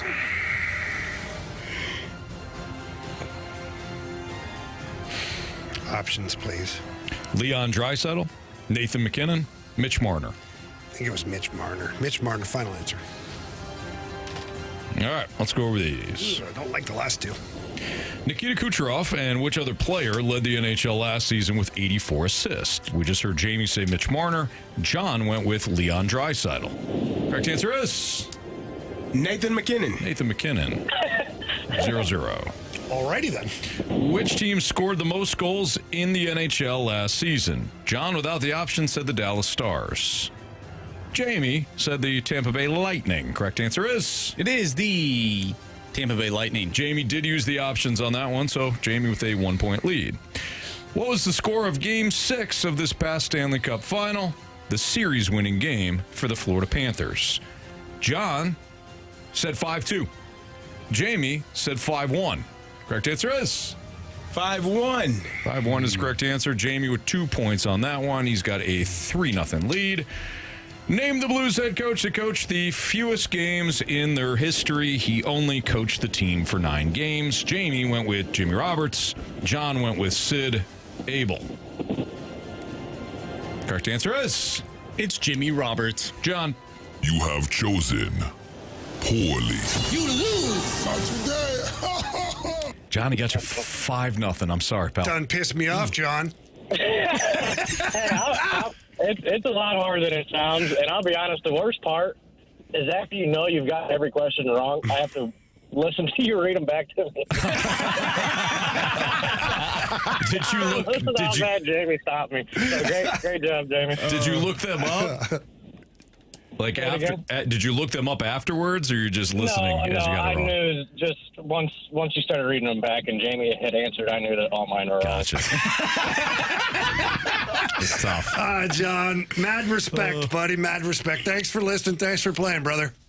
You guys have a good one. Thanks, John. Jeez. John went after the biggest dude in the yard and also wanted hockey, he said. Oh, he wanted hockey. Wanted hockey or That's random. That's a bold statement. Yeah. Wanted hockey or random. Right. You know what? If you're gonna go after one of us, might as well do it in our categories. There you go. All right, we have your chance to win free tickets to see 9 Inch Nails February 25th at Enterprise Center. Tickets for 9 Inch Nails go on sale this Wednesday, October 8th at noon. But we've already got your chance to win free tickets for the show before you can even buy them. So again, the tickets don't go on sale until Wednesday, October 8th, but we have your chance right now to win free tickets to see 9 Inch Nails. Text in now to win at 314-399-9646. That's the Air Comfort Service text line. I'll give you a trivia question here in a second, but you can find all the ticket details and a bonus shot to score free tickets for 9 Inch Nails right now at 101ESPN.com or on your 101 mobile app, which is powered by Dobbs Tire and Auto Centers. All right. 9 Inch Nails, when they performed at Woodstock 94, they did something kind of iconic. What did they do? If you're a 9 Inch Nails fan, you know what they did before they went on stage. Something iconic. 94 Woodstock. What was it? They practiced. They did. That would not be the correct answer. Stretched. Also not the correct answer. 314-399-9646. So if you have the correct answer and you're the 101st texter, you'll get the free tickets to go see 9 Inch Nails. By the way, the second question, Game 6, what was the final score? It reminded me of our text thread after that game, and I just found it. Jamie text, I missed the end of the game. Who won? And Anthony texts in, Edmonton stormed back, Jamie, but still fell 5-1 tonight. I guess we win. Stormed back.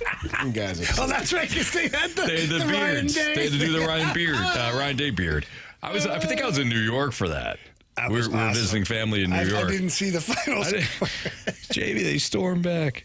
All right. Can Dylan Holloway, we'll stick with hockey. Can Dylan Holloway. I go, Edmonton looks so checked out. Anthony goes, they look like they're on the verge of breaking out, honestly. sickos. I didn't think I was watching the game.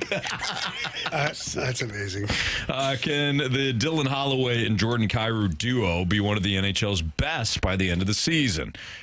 We'll answer that question next on 101 ESPN.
Here over the line, Dylan Holloway drops it to Kyrou. Back to Holloway, score! The Blues are back within one. They brought some life back to the game. Second of the game from Dylan Holloway. Chris Kerber on the call. Blues Radio Network. It's the Fast Line on 101 ESPN. Don't forget, we got Blues Senators pregame at 6 o'clock, puck drop at 7 o'clock tomorrow night with Andrew Marsh, Carey Davis, and Jamie Rivers. I'm Anthony Stalter. Can the Holloway and Kyrou duo be one of the NHL's best by the end of the season? Ooh, spicy, Marshy. What do you think? Yeah, Jamie, absolutely. Barry Rivers. Yeah, look at Dylan Holloway. Last year, essentially, I'll call it his rookie season. Because although he played in Edmonton several games, but he never really got the opportunity to play in a role that he had last year. So 77 games, 63 points. Had he played all the games, probably would have had somewhere close to 70 points. Not bad for your first season with a new team, let alone playing in a more prominent role. And then Jordan Kyrou, we know what he's been capable of over the years. And I think playing with Dylan Holloway brought out the best in Jordan Kyrou. 70 points in 82 games. Not the highest point total he's ever had, but he also didn't play the full season with Dylan Holloway. And Braden Shen, for that matter. Let's not forget about Shenner, the worst contract in hockey. Had 10th worst. 10th worst. He had a pretty good season for himself there. 354. Some would say it was... minus 354 contract value. Yeah. No.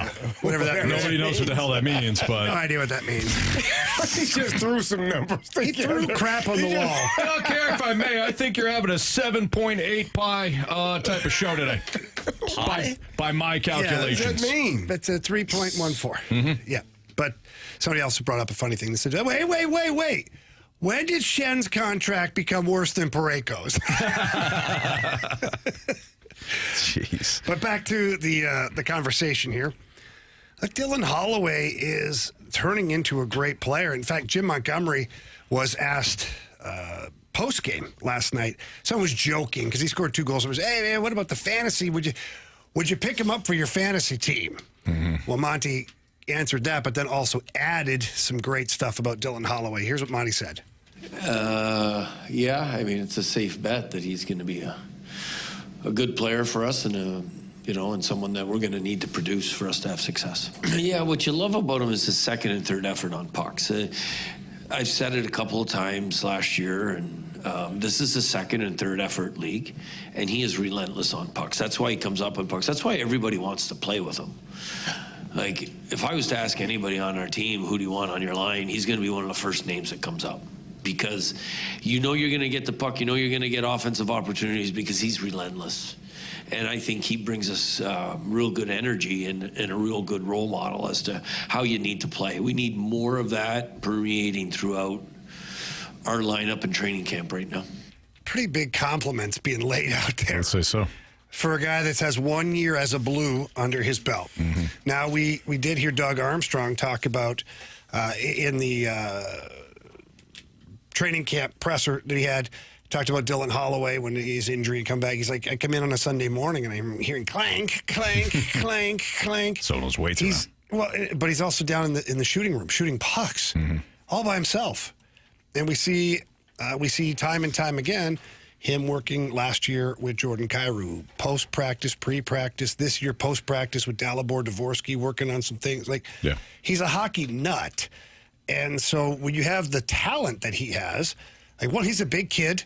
He's fast. He's strong. He can shoot the puck. And then to hear that, his second and third efforts and compete levels through the roof. And then the ultimate compliment, as we know, his teammates, they all want him on their line. Mm-hmm. That says a lot about the individual. So I think him and Kyrou this year are going to have one hell of a season together. So that line last year, they were 12th in the league for goals for. They had 29 goals for, and you mentioned it, they didn't even play the entire year together. Some other lines above them, Voronikov, Monahan, Marchenko, they're at 11. Palat, Hughes, Bratt of the New Jersey Devils at 9. Forster, Cates, Brink at they're at 9. Devils at 10. Terry, Strome, Vetrano at 8.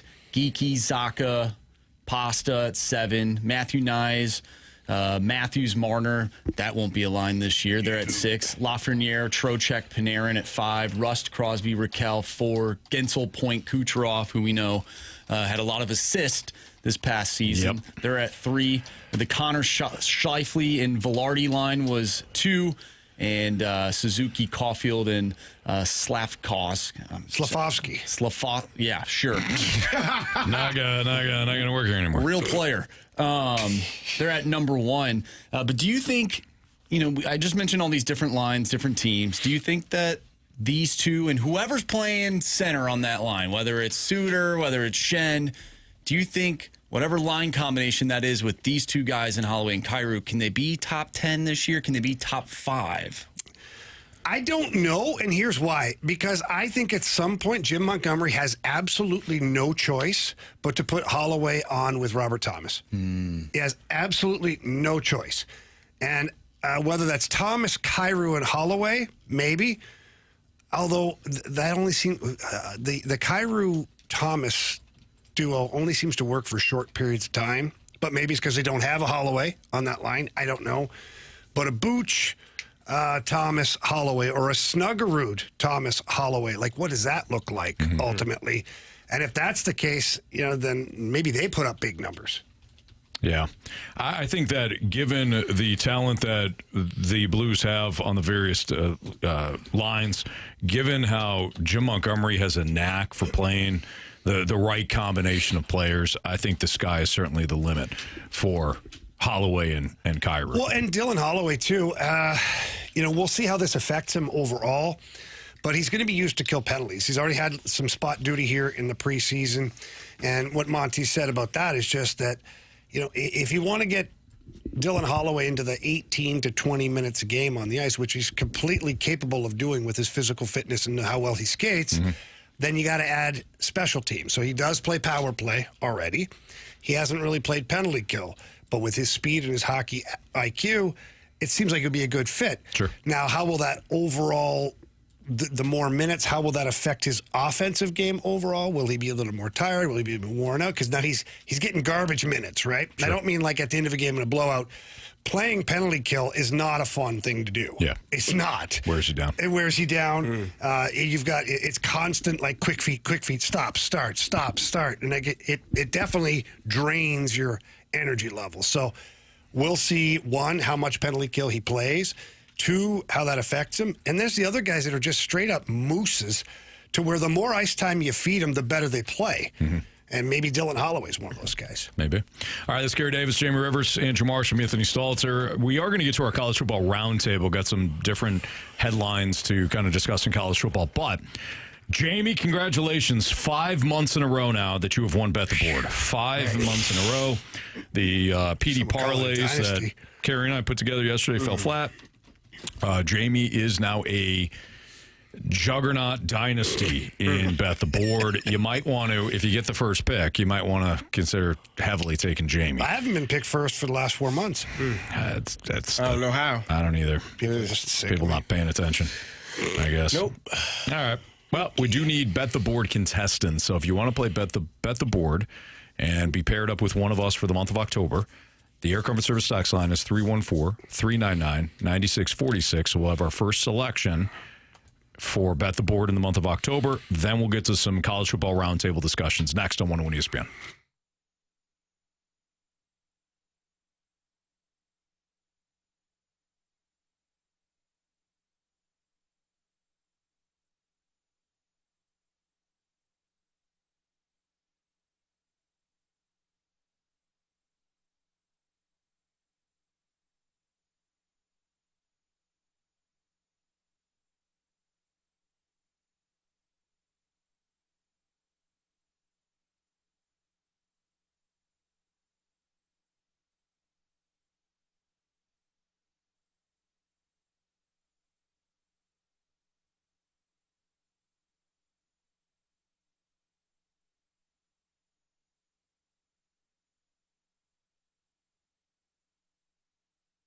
Anthony, everybody's got long days out there. It doesn't matter what your profession is. You've got those days where it's just like, or weeks sometimes that happens that way, where you don't have the energy, and halfway through the day you feel tired. Sometimes you feel like, man, I could even fall asleep right now, and then you're trying to pound the coffee, you're trying to get to the gym, and your workouts suck. It's not the same thing.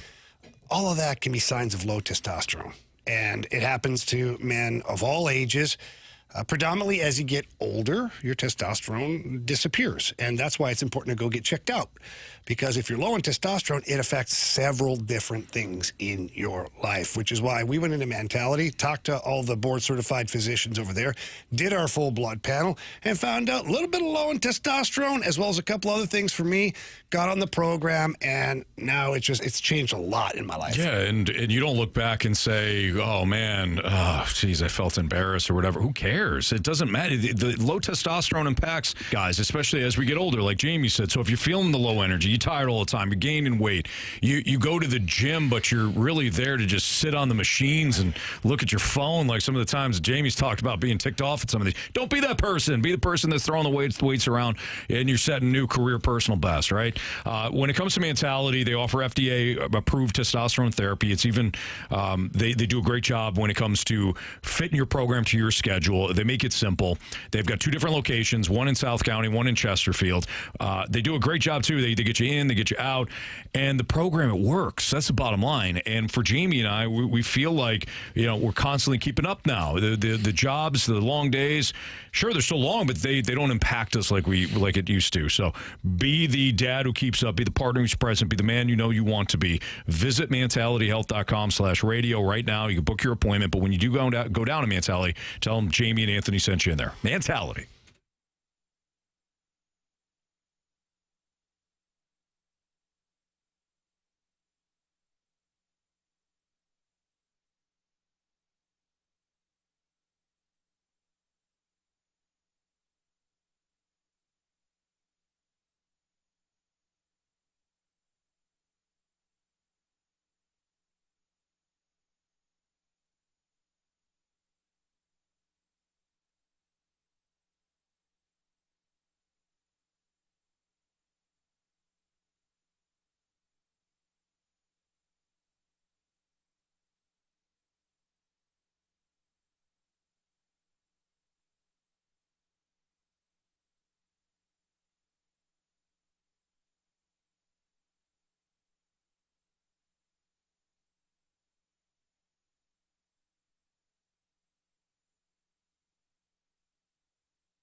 Center.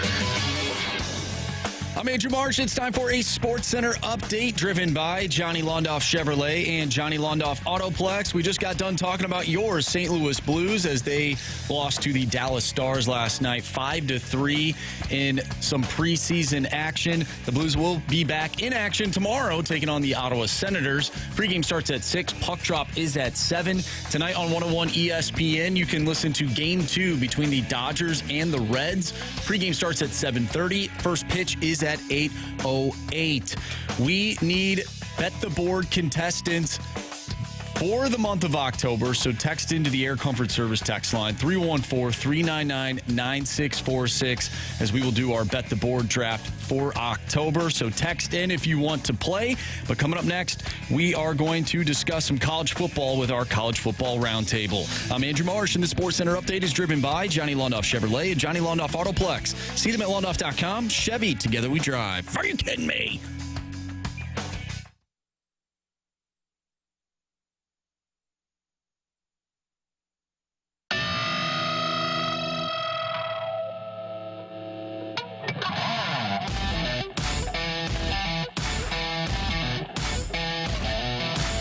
Before we get to our college football roundtable, let's welcome in Chase, who has the first pick for the October Bet the Board. What's up, Chase?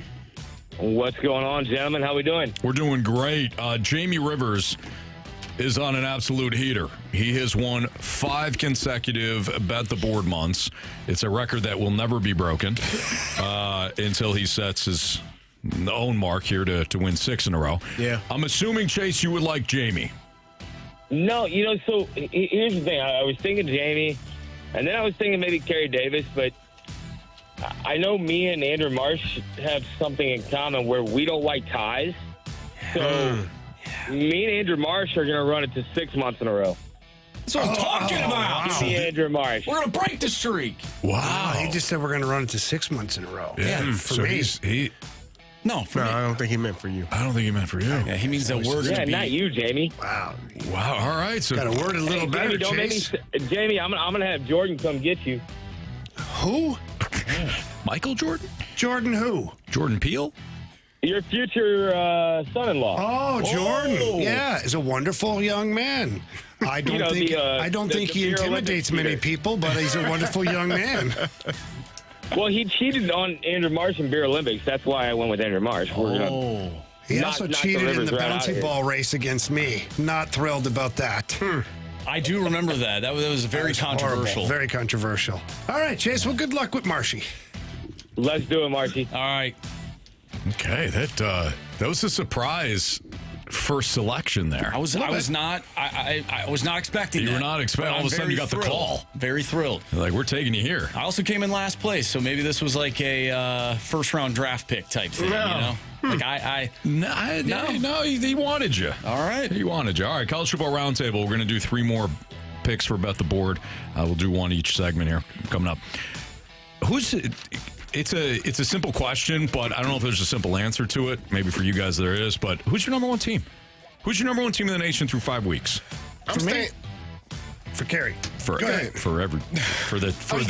round. I was asking for the round table. All of us, or just me specifically? I'm going to stay with Ohio State until they get knocked off. I think Oregon they're knocking at the door. They have performed extremely well. They went on the road to Penn State this past weekend in a tough environment and got that win there. But I'm going to stay with Ohio State for the time being, just because they haven't lost, and they also went on the road and had a tough win out in Washington, which is a team that I think probably isn't getting the amount of credit that they deserve. But for me, I'm going to stay with Ohio State at this moment. Okay. Jamie. Yeah, that's a big, tough win over Washington, who's not in the top 25. But Ohio State's still top of the leaderboard here. Yeah, I don't know if you needed to do a stank. I don't know. I'm just in that mood today. I got Oregon. I talked about Oregon a couple of weeks ago, and then last week in particular, Anthony, I know I think, Carey, you were here too, but I said I had Oregon over Penn State. And I said I think they're the best team in the nation, and I stand by it. Ohio State hasn't lost yet, so you have to wait and see with that. But I do think Oregon, for me, is the best team. Marsh, where are you at on this? Man, it's hard to to go against Oregon with their win over Penn State, but we know Penn State doesn't win big games ever. Give me Miami. Whoa. Number 1. The Hurricane? The Hurricanes They got a are tough back. Wow. They got a tough one this weekend, don't they? Who? Florida State? Yeah. Florida State just lost to Virginia. Bounce back game for Florida State. Oh, they're about to get bounced by Miami. Are they in Florida State? Are they in Tallahassee? Or are they in? Yeah, they're in Tallahassee for that one. If Miami beats Florida State, they could run the table. And then they got Louisville, Stanford, SMU, Syracuse took a step back, NC State, Virginia Tech. A couple of games, but you never know. There might be some landmines in there, but could be. You just never know. Yeah, you never know. They're hidden. Give me the Ducks. Oh, I like the Ducks. Quack, quack, quack, Mr. Bigglesworth. Or Mr. Ducksworth. 1, I hate Ohio State. But 2, I don't know if the gap between the Ohio State defense and the Oregon defense is as wide as the gap between the Oregon offense and the Ohio State offense. You know what I mean? Yeah. Ohio State has a better defense. Why do you hate Ohio State? But it's not significant over Oregon. Like Oregon, their offense, and then there's a long-ass pause, and then before you get to Ohio State. I thought Oregon played extremely well on the road at Penn State. That's a tough environment to play. Dante Moore, I think, he's a serial killer. Like, I don't think he's got that Jordan Bennington look to him. Like it was no smile, no nervous. It was kind of weird. I'm like, what the hell is wrong with this young man? That's my quarterback. He's just playing football. I'm telling you, no false start penalties, no procedural penalty. Like the Oregon went in there and just took care of business. They were good. They were really good. All right, everyone talked about the demise of Alabama following week 1. Should we start talking about the demise of Georgia? Carey, I know that you have not liked Georgia at all. You've been waiting for them to stockpile some losses. You hate them. And you probably want to gloat right now after Alabama beat them in Athens last week. I don't want to say I hate them. I think they should have lost to Tennessee. Tennessee was in control of that game for the first half and had an opportunity to win it at the end of the game, missed the field goal. Georgia is I don't know. I wasn't a fan of Gunnar Stockton in terms of him taking over for Carson Beck. Carson Beck is playing well. He's Marsh's number 1 quarterback right now down in Miami. But I didn't think that Gunnar Stockton was that good of a quarterback in terms of, because if he was, he would have had that opportunity last year. He would have took the reins last year and ran with it. Georgia has a bunch of talent throughout their entire team. But we may have overstated what happened to Alabama that first week, and to lose at home in Athens to Alabama, I think that's a tough loss for the Georgia Bulldogs. They will bounce back. They still got some teams on their schedule that they can right the ship for them. But they also have some games here. Like they got to play Ole Miss. Yeah, they get them at home. Got to play Texas, which I don't know what they are truly, and then they got to play Georgia Tech, which. They're almost like a bipolar team. Sometimes game to game, sometimes half to half. You don't know which Georgia Tech you're going to get, but they've been playing very well. Yeah.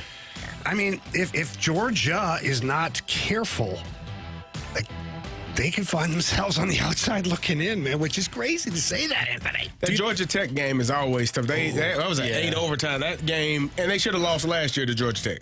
Like, that was a tough game for Georgia to play Bite your mouth. No, they should have lost. Bite your tongue, then your mouth. Okay. Do you think there's a program out there that missed their window for multiple national championships like Georgia has? They won a couple. They won back-to-back. They won 2, right? I'm talking like Alabama. I thought that Georgia was going to be the next Alabama. I really did. And now they really haven't done that. Unless they win this year, of course, but I don't really trust them. Different windows, though, because they have now played in this new NIL era for what? 3 seasons, 4 seasons? How long has it been? 4 or 5 years. So I think you have to factor that in a little bit. I understand what you're saying, though, Marsh. They were that dynasty that kind of I feel like they should have more. I think it's hard to. I think they lost a lot of talent, most of them to the Philadelphia Eagles. The entire roster defensively felt like they got drafted by the Eagles. I think that takes a toll on you. You can't. It's hard to just replenish that caliber of players year after year after year. And again, they did win back-to-back. If I'm not, they won back-to-back championships. Yes, they did.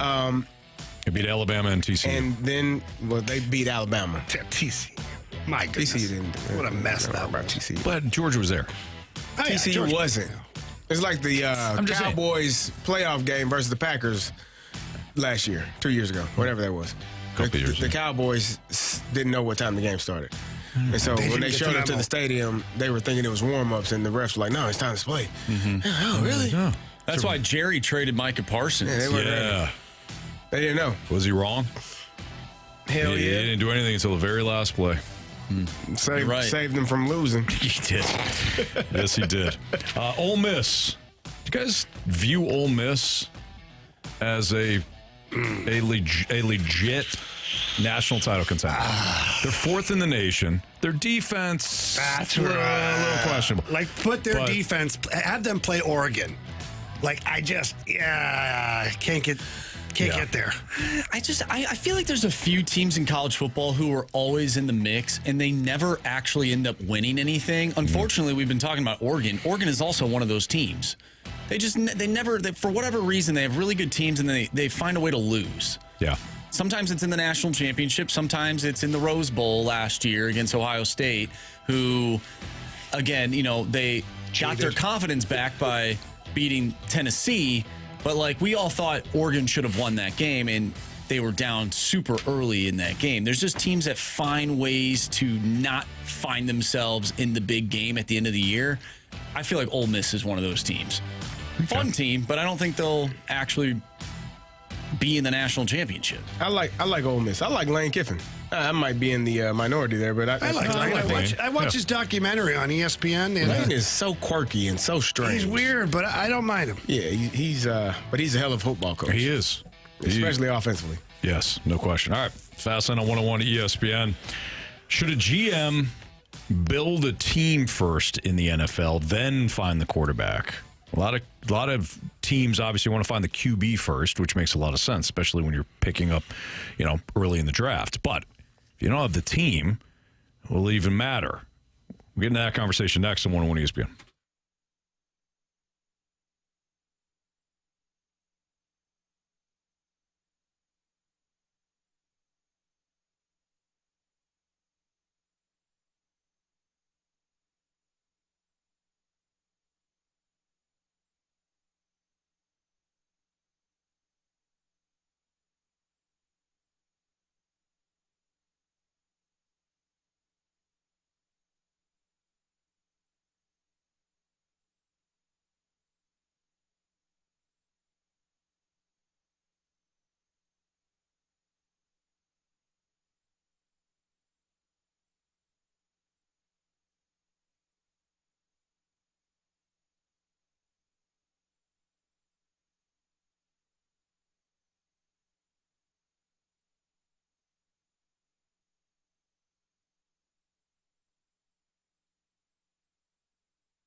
Chestnut on 101 ESPN. And before we dive into our next topic, we're going to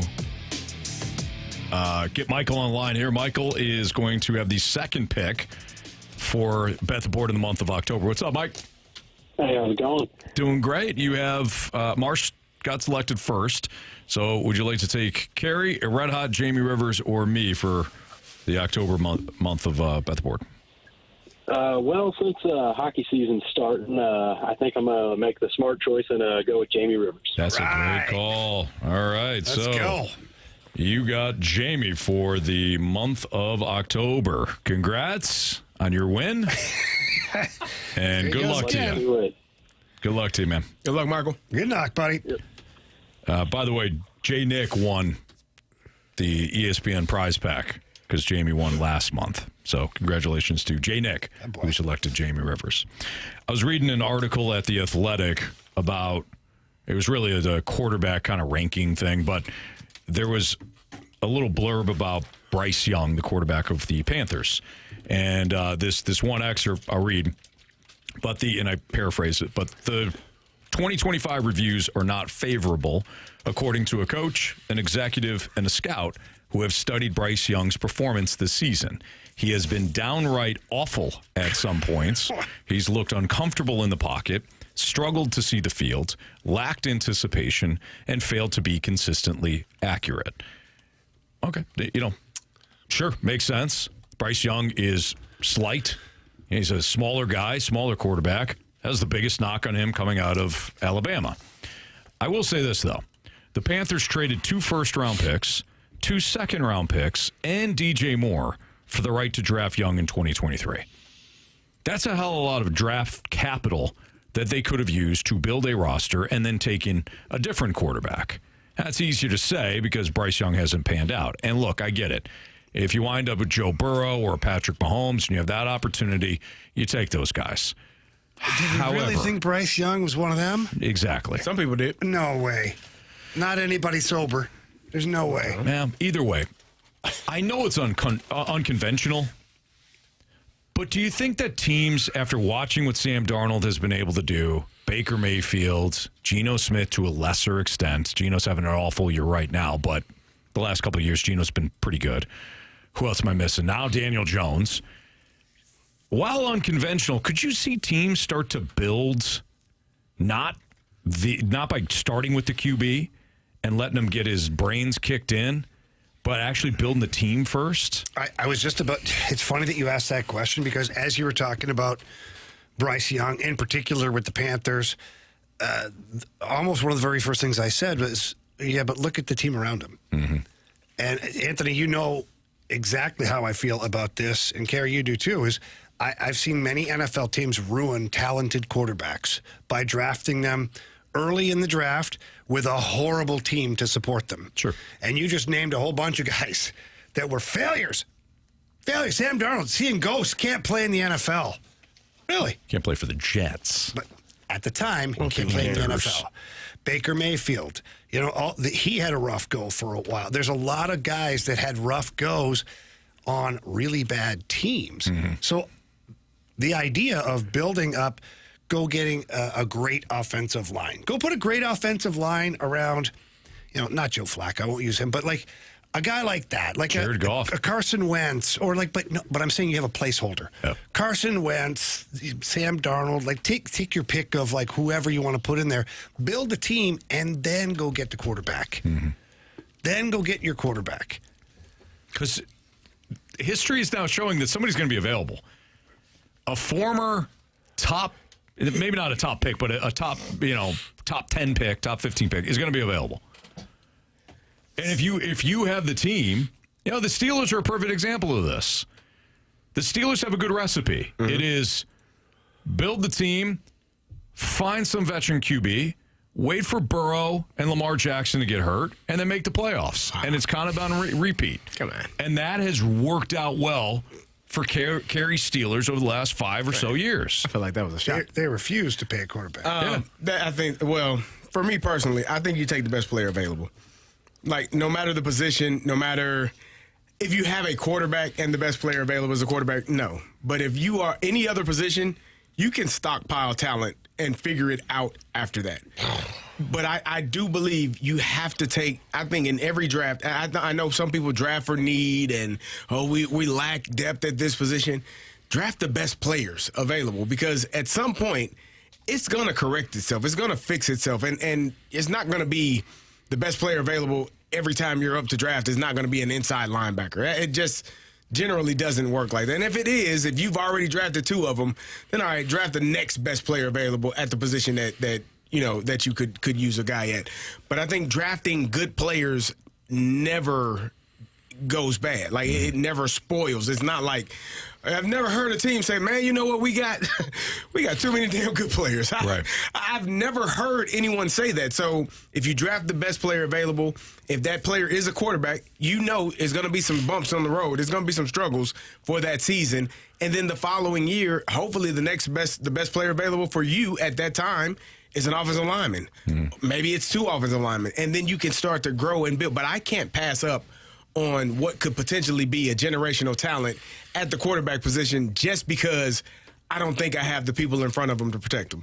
So do you draft a quarterback then and protect him, meaning like maybe he doesn't play? Maybe, probably. And then you try to build around him? Like possibly. Maybe it's 2 years. Yeah, maybe because it is. When you look at the National Hockey League, and I'll just use that. Sometimes you draft one hell of a player, but he's too young. He's not ready yet, or the team's not ready for said player. And so, therefore, you leave him playing junior hockey. Now, this would not be the same. Yeah. He'd be playing in the NFL, but as the backup quarterback, taking some reps with the first team, but lots of video learning, all this, and you build a team around him, and then you have the handoff. I think the Packers have done it perfectly. The last 3 quarterbacks that they've had, you go from Brett Favre, you draft Aaron Rodgers, he sits and waits, he plays. You draft Jordan Love, he sits and waits, and then he plays. Like they've been criticized every time they've done it. And other people, it's clear that is crazy. Other people are idiots. Crushed. Correct. So I think that's been a recipe for success. Yeah. I think thrusting a rookie quarterback into a situation where they don't have the tools around them to be successful, whether that be from the coordinator, the head coach, the offensive line, the receivers, the running back, whatever it is, if you don't have all of those things around you and you're thrusted into that position, you're probably going to struggle. Patrick Mahomes waited a year. I know some people tend to forget that. Alex Smith was the quarterback. Patrick didn't play until the final game of the year, and they were like, yep, okay, we'll let us play next year. But he didn't play, and he's going to be one of the best quarterbacks of our time. So it's nothing wrong with drafting the best player available and then sitting that guy and waiting for all of the things to align for him to have the most success. I think, there's some issues, and you guys know that obviously I'm a Vikings fan. I think a lot of people thought that roster was ready to win. The main question was the quarterback. And so with that, there's a lot of expectations to win with a young guy, and you really don't know what that's going to look like. So far for the Vikings, it hasn't worked out. Not saying that it won't work out in the future, but to your point about, okay, would you rather have a rookie quarterback? And I know J.J. McCarthy's not a rookie, but for all intents and purposes, he is. Yeah, sure. Second year rookie. Second year, yeah. He played 2 games, guys. Right. He's basically a rookie. Exactly. So, I think when you look at it from both directions, I think both things have its upsides and it has the downside to it, because now there's a lot of panic within that organization, or at least the fan base, that, wow, we have an all-world wide receiver. We have one of the best second wide receiver in Jordan Addison. The defense is a solid defense outside of stopping the run game.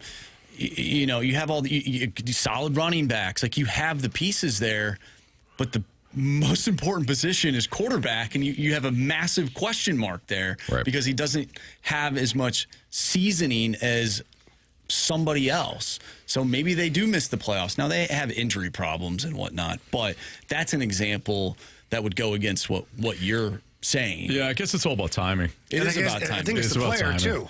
And the player. That is true. But, with the Vikings, J.J. McCarthy, who knows what he could be? He could end up being a real solid quarterback. But for this season, with expectations to make the playoffs after winning 14 games last year, it's not really good. It's not looking good for them. No. All right. It's Fastlane on 101 ESPN. That is Andrew, Viking, Marsh, Carey Davis. Jamie Rivers, Anthony Stalter. We'll do another bet the board pick, draft pick, and then we'll dive into is it kind of an interesting conversation. So Marsh phrased it this way: if Bloom is a better communicator than Mo, are you willing to show some patience? Oh boy. Sorry to use the P word. I was going to wear my shirt today, too. That's next on 101 ESPN.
we're not going to concede anything. That's just not how we should operate. That's not the standard we should hold. We just need to be focused on our ultimate goal. And like I said, I think when you do that, you find that a lot of the time you end up reaping some short-term benefits. We have good talent here. And, you know, there's nothing we should concede heading into 2026. We just need to make sure that the things we actually do and the roadmap that we follow is geared towards that bigger goal. That's Chaim Bloom yesterday. Speaking of the media, that was on weighing the short versus long-term gratification when it comes to player acquisition. It's 5:03 here in the Fast Lane on 101 ESPN. Your time check is brought to you by Clarkson Jewelers, an officially licensed Rolex jeweler. Before we dive into Bloom and the topic, we have two more Bet the Board draft picks.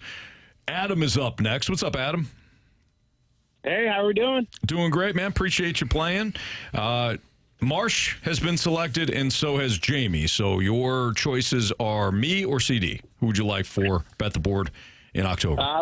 Let's ride with you this month. All right, Adam. Let's get it done, man. I'm very motivated. Jamie keeps talking smack about how he's going to win 6 straight. So no, yeah, we got to end that streak. Let's end that run, Adam. You and I, man. I'm ready. Let's do it. All right, sounds good. All right, thank you. Appreciate you, Adam. Have a good one. You too. Bye.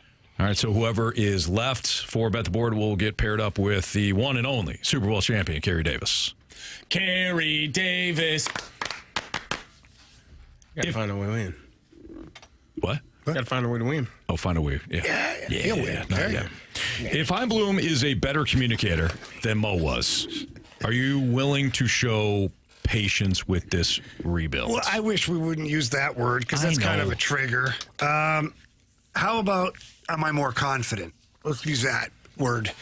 Because, and I've been, I guess, one of the loudest voices in the room when John Mozeliak and the Cardinals have had press conferences and tried to map out their plan and whatnot. I've been one of the loudest voices saying, my gosh, they just don't get it. Mm-hmm. All the opportunity to calm your fan base, to make them excited, to build them up, and they've failed miserably.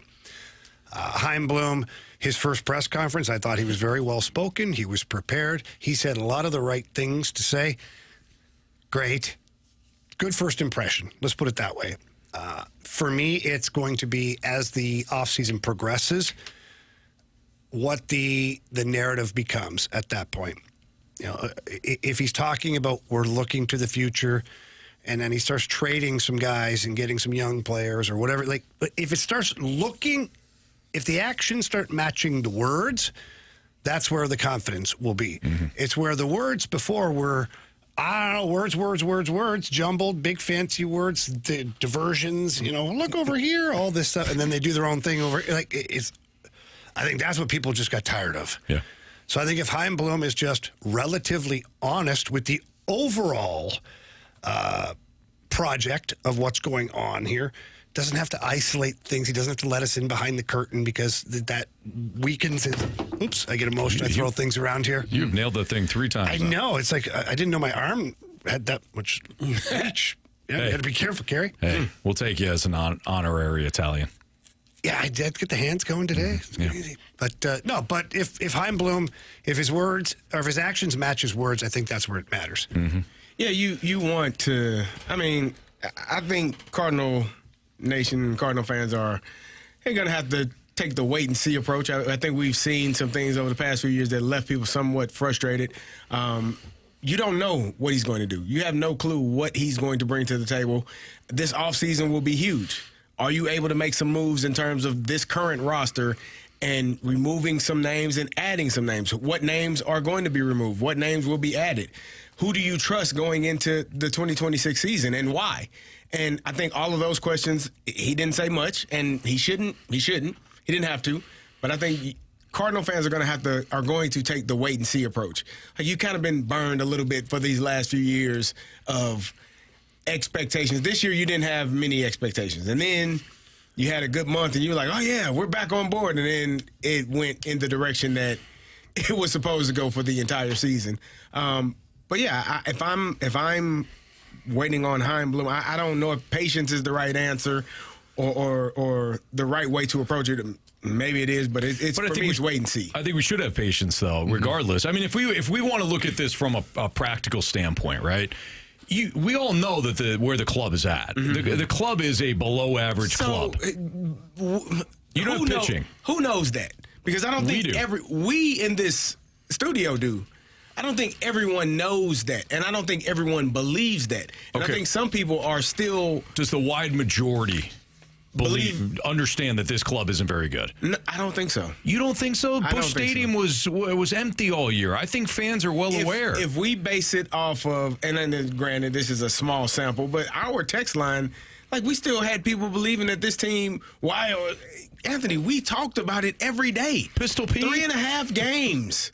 3.5 games from being in. If you'd have won 3 of those games, you'd have been in the play. We just finally stopped talking about the Cardinals being in the playoffs 3 days before the playoffs started. Mm-hmm. So I don't think people believe that this is a bad team. I think people believe that we just barely missed it, and we're right there. So to answer your question, no. I think the vast majority believes, based on the record and based on where you were in the standings, and you can correct me if I'm wrong, text line, I'm sure they will. They believe that this team should have been a playoff team. They're close, Carey. They're close. See what I'm saying? If they didn't have that 1-5-game skid, they're right there. Anthony, listen to the man. He speaks for the people. I don't. I think you can make the statement that this team could have been a playoff team based on what we saw out of the National League, but it's a different conversation to say that this team is actually a good ball club. I think we all agree that they're not a good ball club. They probably didn't deserve to be a playoff team. Now, other teams had to lose games, and they did a great job at doing that and keeping the Cardinals alive. I think a lot of those fans believe that there's potential for this team because there are players that show good potential, but the team as a whole, Jamie, I knew you were going to is not good enough to be a playoff team, and they're not good enough to get the fans back to Busch Stadium. Chaim Bloom, one thing that makes me have confidence in him, and you use the word confidence, and the question was patience, and I'm willing to show patience too, is that he mentioned the word, or not word, but words, not taking shortcuts, which is something that I think the previous regime did to stay afloat, which ultimately led them to where they're at right now. So I believe him that this process they're not going to be taking shortcuts, and I am proud of that. I'm excited about them not taking shortcuts. Which is going to take time, yes. How many teams make the playoffs? A lot. 12. 7. In baseball? Mm-hmm. Yeah. Is it 7? 7's the number. 7's the number, Carey. 3 division winners. Oh, I'm sorry. Wait. 6. 12. Sorry. Total. 3 division winners, 3 wild cards, 6 total. Sorry. 12. 7 NFL. 12. 7's NFL. It's 12, Carey. So let's just say 6. Thank you. That's correct. If you're one of the 6 teams in the playoffs, are you not a good team? I think the Reds are a good team. I think your gold jacket looks a little different than mine. But are you a good team? If I won the division. You're still in the Hall of Fame, aren't you, if you got a gold jacket? Dion's gold jacket looks a lot different than some of the other gold jackets. But it's still a gold jacket, nonetheless. It is. So are you not a good team if you make the playoffs? You're an okay team if you're like the Reds. Cardinals were 3.5 games out from making the playoffs. That means people probably don't think they're as bad as you think they are, Anthony. So were they a good team? Were they a good team last year? How many games out for the playoffs were they? 5? They won 83 games. Yeah. Some people would think so. They were a good team. They didn't make the playoffs. So. No, we were told they were a good team. Some people think so. Some people believe that this team is right. Jamie just said it. You're a 3-game winning streak from being in the playoffs. And if you had a pitcher other than Eric Fetty, a pitcher who just won 500, there you go. You're probably there you go. Let me speak to the majority of Cardinal Nation right now. I know that you know this team isn't good. Where's Pete at? And I know that you know that this pitching staff is garbage. Mm-hmm. You need to rebuild this thing, and it's going to take some time. And I think that if Chaim Bloom is as transparent as he can be, I think you as Cardinal Nation would appreciate that, understand it's going to take some time. Maybe not rush back to the ballpark, but understand it's going to take some time to do it the right way. Well, there are fans, and you talk about some fans believing that this team is good. There are fans that believe that if you just go and get that player, that big player, that this team will then all of a sudden be good again. That's not the case. And it's not going to happen. It's not. There are fans that believe if you pitched anyone, and I mean the anyone, struggle always for 5 wins. games other than Eric Fetty, this team is in the playoffs. But that can be true, though. But also, that doesn't mean that they're a good team. I don't disagree with you. I'm just telling you what the people say. How do you know what the people say? They text it The all day president long. or something? Yeah. President of the fan club? The They same text fan it all club over. you dissed I don't earlier know. by saying Albert Pujols didn't even like his time here? What I said was, he preferred the you LA don't Angels. know for sure We that heard he it. would prefer the Cardinals over the Angels. fact that you even unless posed that you question- talk to Albert himself. The Angels paid that man a lot of money. You don't think there's a little bit of bitterness with the organization about the finance situation that took place? Oh, look at the way they You welcomed him better- back. you better damn Open well. arms. Yeah. Helped him get to 700 home runs. Did they help him? Enough out of you. You know, I knew Jamie was sick, but I didn't think you were too sick. Now, careful. When Anthony says you're sick, you're in trouble. That's Well, that's it. That great is point. True. I don't want to be that sick. Our favorite NFL Wish player that on matchups us. for Week 5. We'll do that next on 101 ESPN.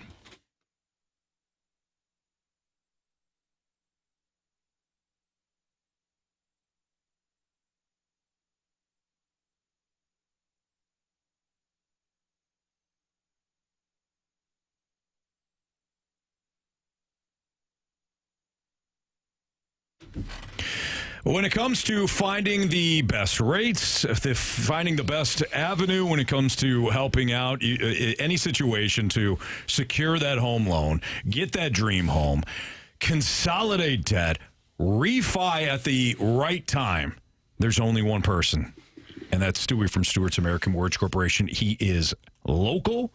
He wants to help St. Louis customers. This is what he got into the business for, Jamie, is to help people like you and me and people listening right now. If you find yourself in a jam financially, call Stewie.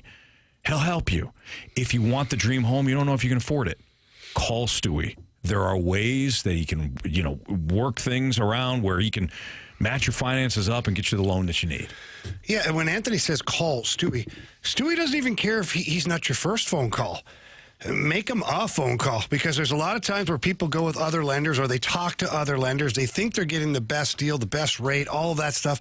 And then they call Stewie and find out there's some things that maybe got overlooked by the other lenders, or maybe some things that they just got missed altogether. Because they don't know what they're doing. Correct. Or they don't care. One of the two. I'm not sure. But Stewie does care. So pick up the phone, call him today. His personal cell phone number is 314-324-4440. Again, 314-324-4440. When you call him or text him, tell him Anthony and Jamie sent you in. If you can't remember that number, what can you do? You can always Google the Bagel Loan. NMLS number 226715.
101 ESPN has your chance to win free tickets to see Ace Frehley with Slaughter next Saturday night, October 11th at the Family Arena.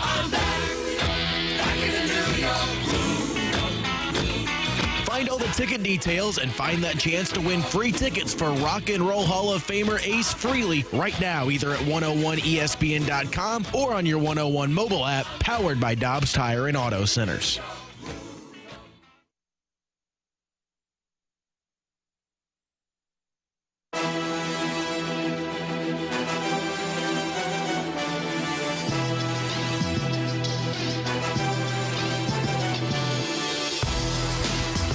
All right, before we get into our favorite Week 5 matchups in the NFL, Jimmy is our last contestant for Bet the Board, and he's going to be paired up with Carey Davis. Jimmy, your matchup with CD this month. Yeah, it was like, I was curious, like, who, since I found out I was going to be the final, like, who I was going to get, but it was who I wanted the whole time. Yeah, Jimmy, you dang right. Jimmy, Yeah. you Let's go, sweet Jimmy. talker and headlocker, you. Yeah. Well, because, hey, us Steelers fans got to stick together, you know? Jimmy gets it. Oh, He nice. gets it. Yeah, please do. He gets it. Don't spread that around. Yeah. Oh, Jamie. Don't worry about it, Jamie. All right. Well, Jimmy, good luck to you this month, man.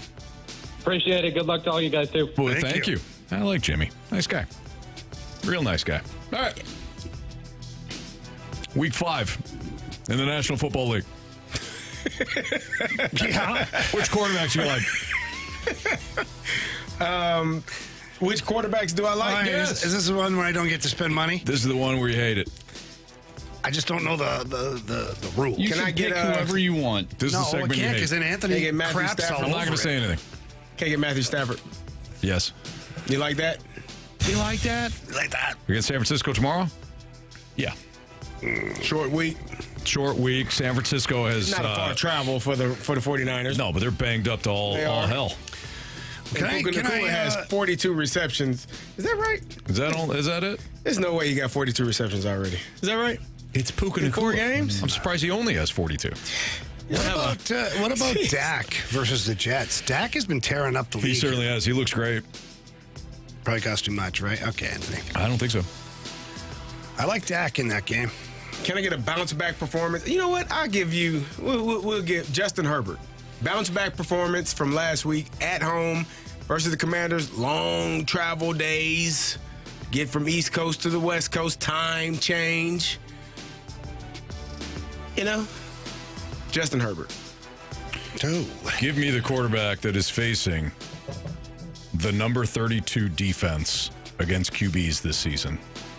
That's Justin Fields against Dallas. You're by yourself on that one. Thank you.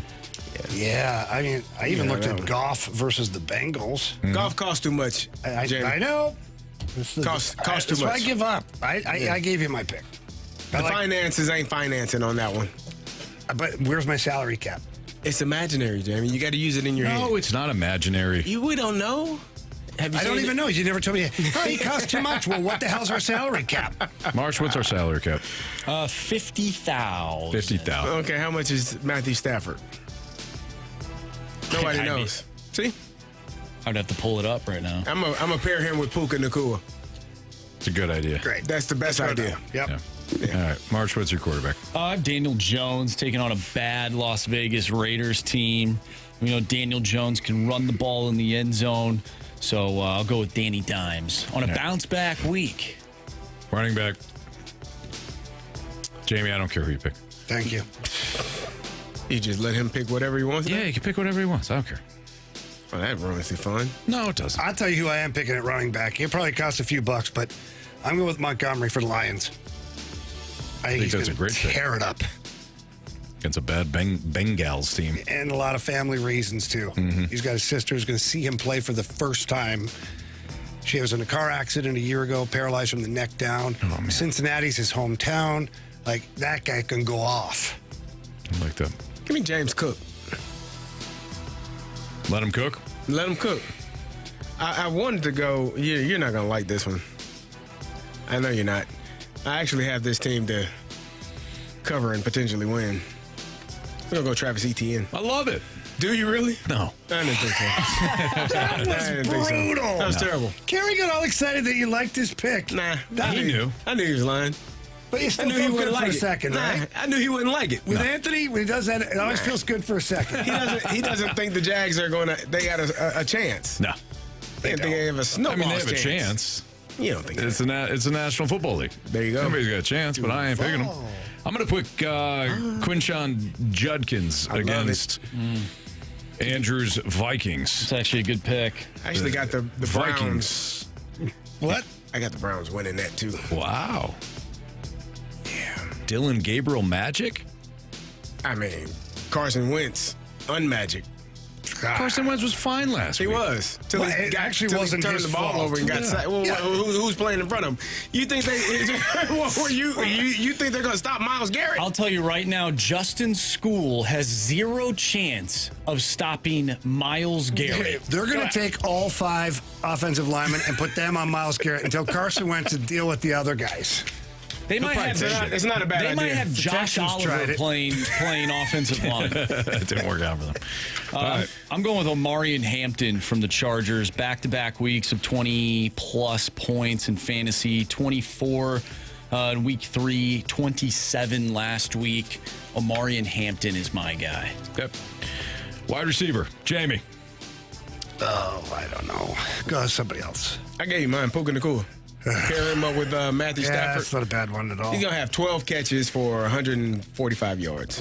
Okay. Marsh. You guys mentioned Dak Prescott. We saw George Pickens have a huge week last week. No CeeDee Lamb.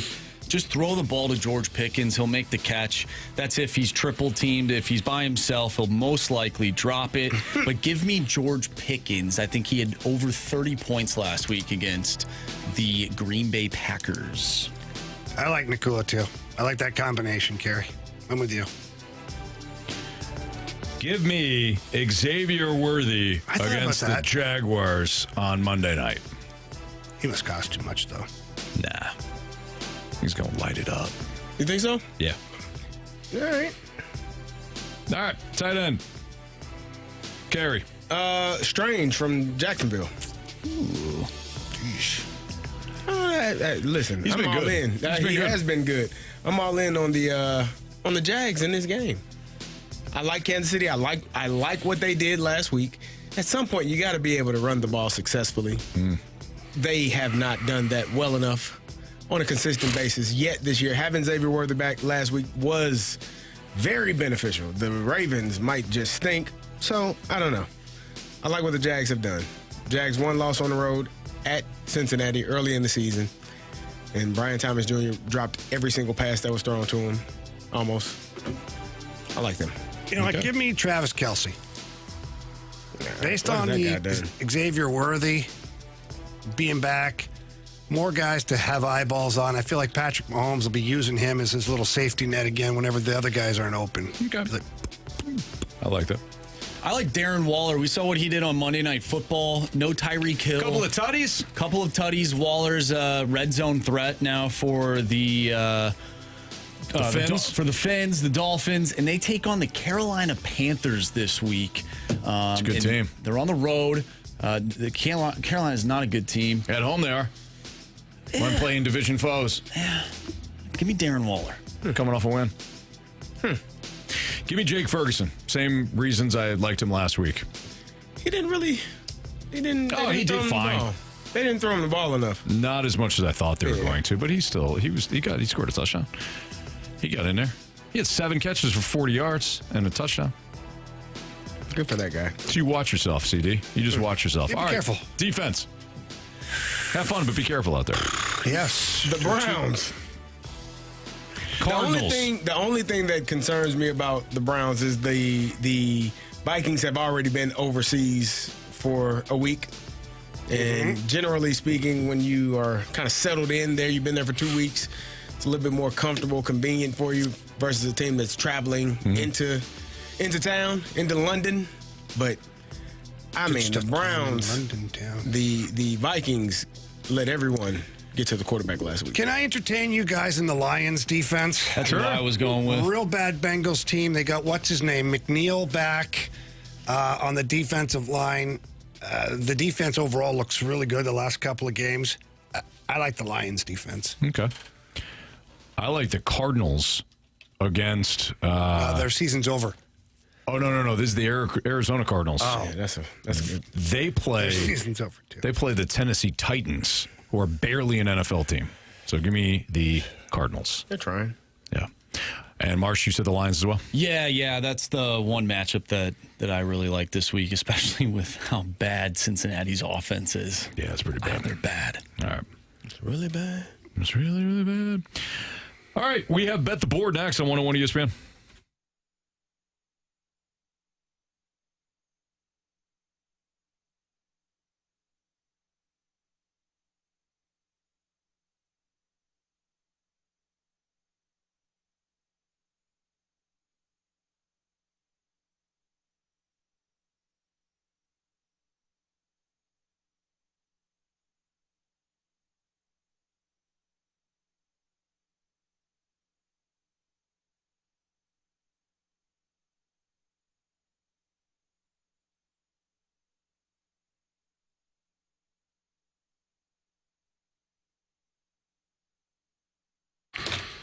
All right, listen up, gentlemen. If you have been feeling off lately, you have lacked energy, you're tired all the time, you're gaining weight, maybe even snapping at people, you're not alone. Jamie and I have been there, but Jamie and I did something about it, and you can too. These are signs of low testosterone, and Mentality Health is here to help.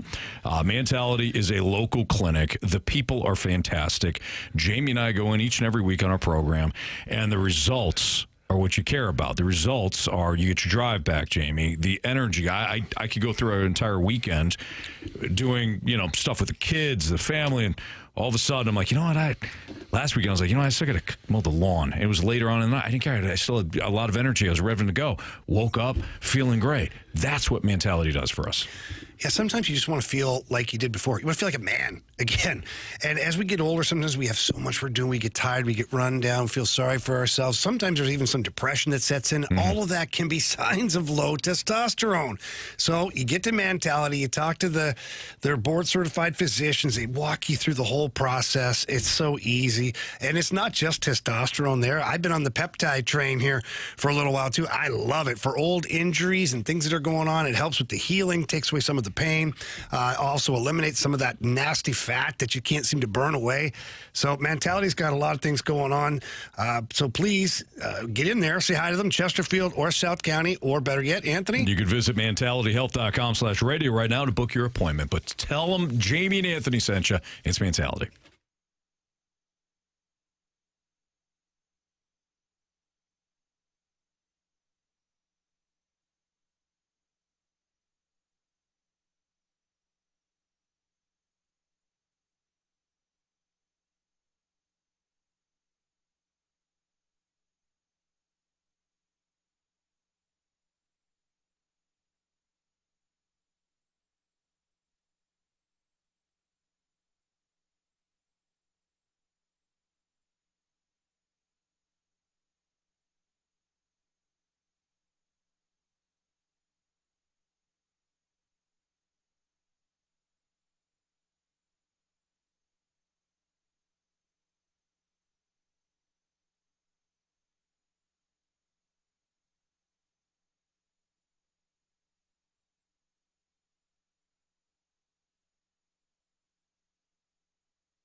101 ESPN Sports Center. I'm Andrew Marsh. It's time for a Sports Center update brought to you by Saliga Heating and Cooling. If you have missed anything from today's show, make sure you go to 101ESPN.com or check out the free Dobbs Tire and Auto Center's 101 ESPN mobile app. Just head to the podcast page. You'll find all of our shows there. And it's all brought to you by the Schaefer Door Company. After the show, we'll have an hour-and-a-half Blues instant replay for you leading up to Game 2 between the Dodgers and the Reds. Pre-game for that one starts at 7:30. First pitch is at 8:08. We have Bet the Board coming up next. I'm Andrew Marsh, and the Sports Center update is brought to you by Saliga Heating and Cooling, a Daikin heating and air conditioning dealer.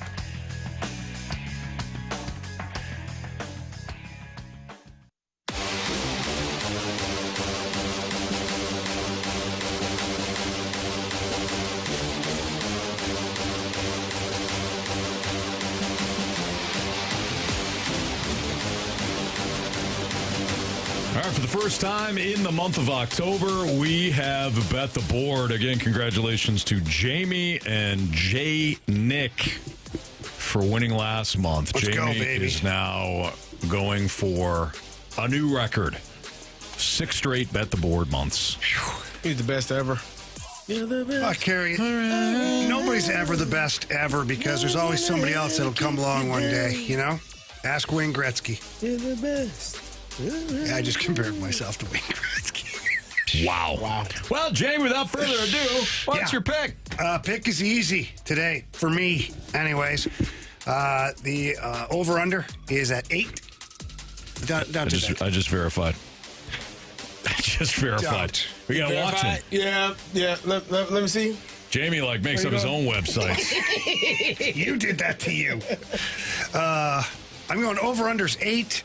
Give me the over in the Dodgers-Reds game. It's minus 102. Verified. We gonna play that game? Nah, we just... No. This is what we're gonna do. It's verified. This is what we're gonna do from now on, guys. Really? Carey, is it my turn? Sure. All right. Carey, it's your turn. Anthony, you go ahead. No, you go. You go. No, you go. It's gonna stay right here.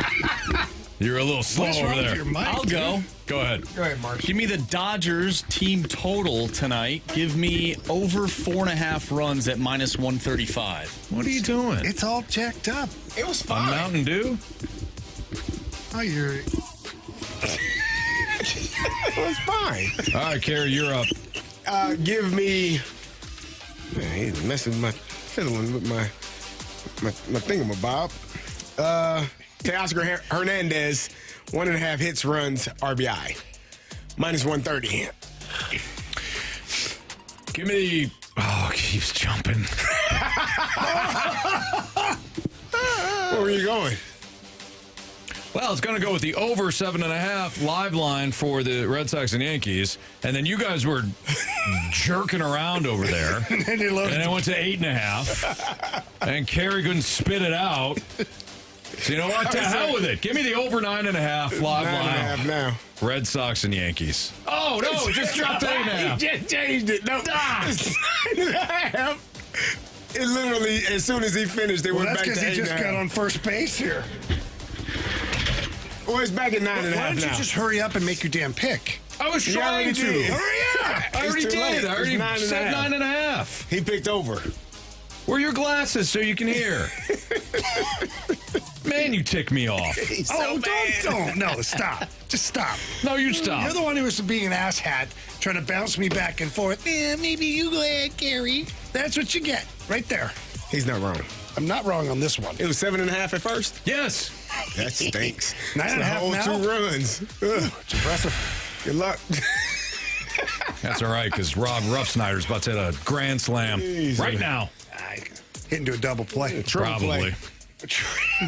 Boy, aren't you greedy. Aren't you greedy. Unbelievable. By the way, we do have a winner for the 9 Inch Nails tickets. I used the trivia as, what did the 9 Inch Nails do ahead of the 94 Woodstock concert? It was an iconic moment. Correct answer is Well, I don't know. They Wrestled dove in mud. Oh, yeah. Mud wrestled. They dove in mud. Now, why did they do that? They're kind of whack jobs. They were skincare. Yeah. What was the purpose of that? Mudding. People do that, Carey. No, they do. But what was the purpose of doing that before you went out on stage? Why not? They just wanted to. They were having fun. Was it cool? I don't know. It'll cool you down. It will take your body temperature down. It did make for an iconic moment. Yeah. If you say so. They're in mud. Now, who had to clean that up? Who performed on the stage after their muddy asses got off? Because I'd be pissed off. Who the hell's cleaning this stage up? That's a good question. Yeah, muddy asses flopping all over the place. Would you guys do that mudding? Where you sit in a big tub of mud and everything that's out is your head? No, I don't want to do that. Who followed? Marshy? That's a very good question, isn't it? Question? I asked if you'd sit in a big tub of mud. They call it mudding. People do it for like their therapeutic stuff. I would feel gross. Yeah, I don't know. Now, I think there's a Metallica. Oh, I'd be mad as hell. What is that? Is it like Iceland or Greenland where they go in some mud thing, or is that what you're talking about? Yeah, mudding. Here you go, Anthony. No, for real. Mudding is a real thing. I don't know. I don't know if I'd do that. I definitely wouldn't.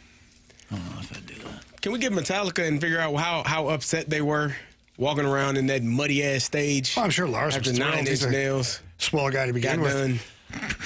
He's always pissed. Just a jerk. Mad at. All right, but you have the right to be mad. I'm sure the stage was fine. You think? Sweet Voice James said it was pouring down at Woodstock. It 94. was. They were People all started wet. throwing pieces of the stage around. Well, I mean, it was not great. There were some bands too that came out like not that like the last couple of years that said that wasn't all mud that they were wearing. Oh, that's gross. Well, you're right. People were defecating everywhere. I mean, it did not go the way they planned. Yeah, I'm cool. Okay, going back to your question, there is a place called the Blue Lagoon. It's a geothermal spa in Iceland. Yeah. And it's like mud pots, boiling mud pots. I actually would do that. But like typical mud that you would find like in the... What's the difference? I don't know. You don't like purified mud. Hey, hang on, Marcy. Well, yeah. No, hang on. You don't like American mud? What's wrong with American mud? Oh. You got to go all the way to Iceland? He's slinging mud right now. I'm just trying to find. He's doing it. Listen. You know what, Jamie? Yeah, right. I don't like American mud. I'd rather go to Iceland and do this geothermal mud. Apparently there's volcanic ash in it, put apparently. a lease in on a house, okay? They have a hell of a hockey team. They have a hell of a hockey team. You're not even American. You're Canadian. Listen, coming from this American, I'm appalled. You're Jamie. Kind of. Well, we learned 3 stars of the day next on 101 ESPN.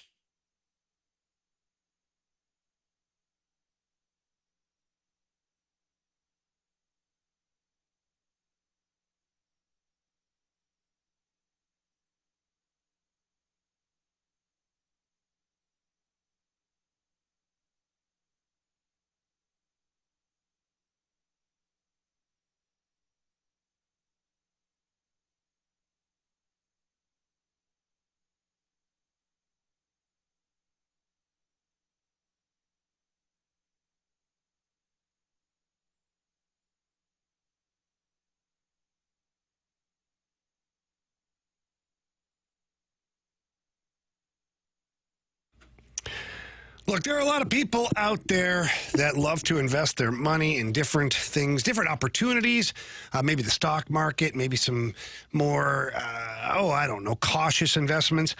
Have you ever thought about U.S. farmland? I never even thought about it till I talked to Chris Bronner, who's the founder over at AgVest. And when you dive into it and you do all of the research, you find out that U.S. farmland is a great investment. They offer steady returns, long-term growth, and real stability. So we just talked about that stock market. I've been there. You wake up in the morning and you are glued to the TV or your computer and you're watching stocks that are going up, going down, and your stress levels go up. Don't do that. Get involved with U.S. Farmland. You don't need to be a billionaire to do it either. Just give Chris Bronner a call and ask him questions about it. And if you own farmland, AgVest can help you out as well.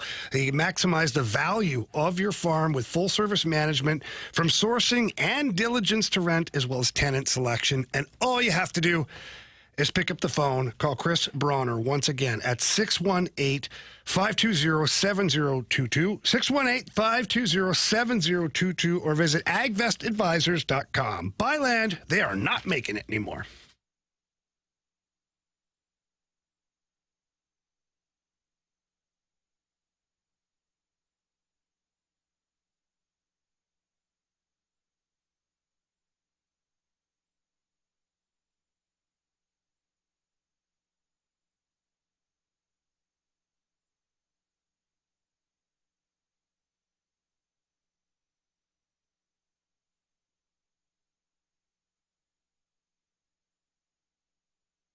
Well, World Series baseball right now happening, NHL preseason, NFL football, so many great games to check them out and to wager on. That's why I choose Circus Sports Illinois, the app. Very easy to find, whether it's their website or at the App Store. Download it, and it's super user-friendly. They've got the player props, they've got the parlays, all of that stuff. And when I'm looking at the slate here today, I just talked about on Bet the Board, I bet the over in the Reds and the Dodgers game. It's listed here at 7.5. I love that play, and you will too. So please get to your Circus Sports Illinois app and plug that one in. They've also got great lines on futures bets. Maybe you're looking at Super Bowl or even the World Series. It's on right now. Check it out over at Circus Sports. They've got great money line splits and the best odds, as always, of any app that's out there. So make sure you don't miss out on any of the action. Download that app, bet like a pro today, and make sure that you enjoy everything that Circus Sports has to offer. If you or someone you know may have a problem with gambling, call 1-800-GAMBLER or text ILGAMB to 833-234.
If you missed anything from today's show, you can always download the podcast available at 101ESPN.com or via the Dobbs Tire and Auto Center's 101 ESPN mobile app. All the podcasts brought to you by Shaver Door Company. Time to find out what everybody learned today. Marsh, what'd you learn? I learned that Carey believes that Albert Pujols likes L.A. more than he likes St. Louis. That's rough. I mean, if we're being honest.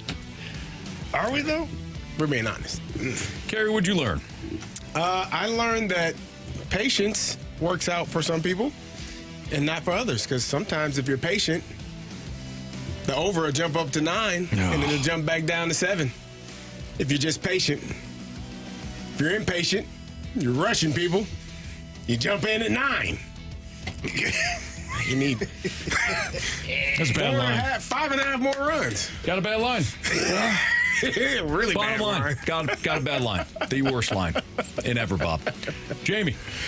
Yeah, along the same lines as Marcia, I learned that Carey Davis thinks that Albert Pujols should go into the Hall of Fame wearing his Angels uniform. Wow, that was crazy when he said that at 344. Yeah. What I actually said was he played almost the same number of years. That's terrible.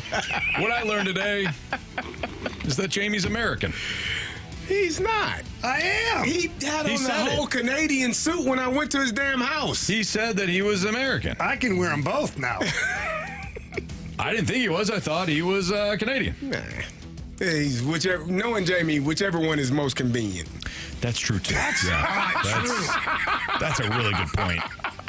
Really good point. Marsh, do we have any criticisms and/or compliments? Yes, we have Incompetence. a text from Clayton. Great show today, gents. Thank you. Thank you. Man, we had one earlier, and I forgot to write it down, but a gentleman texted in, was having a bad day, and we were having a good laugh, and it really brought his day. It made his day better. Just getting in the car after a long day of work and hearing us laugh and Jamie make fun of me. It really boosted his mood. Oh, well, good. He hated the Archers. You hated it worse. You brought it up. You hated it. I didn't even remember. You're like, whoa, the Archers. Nice. Well, that was nice. He got a kick out of us laughing. No, we definitely enjoy that we make people happy. Make people smile. I just don't know how serious I can take you with your new headphones. Well, I can't keep forgetting my other ones. I do need you to remember those. It's distracting. It is. It's distracting. Why?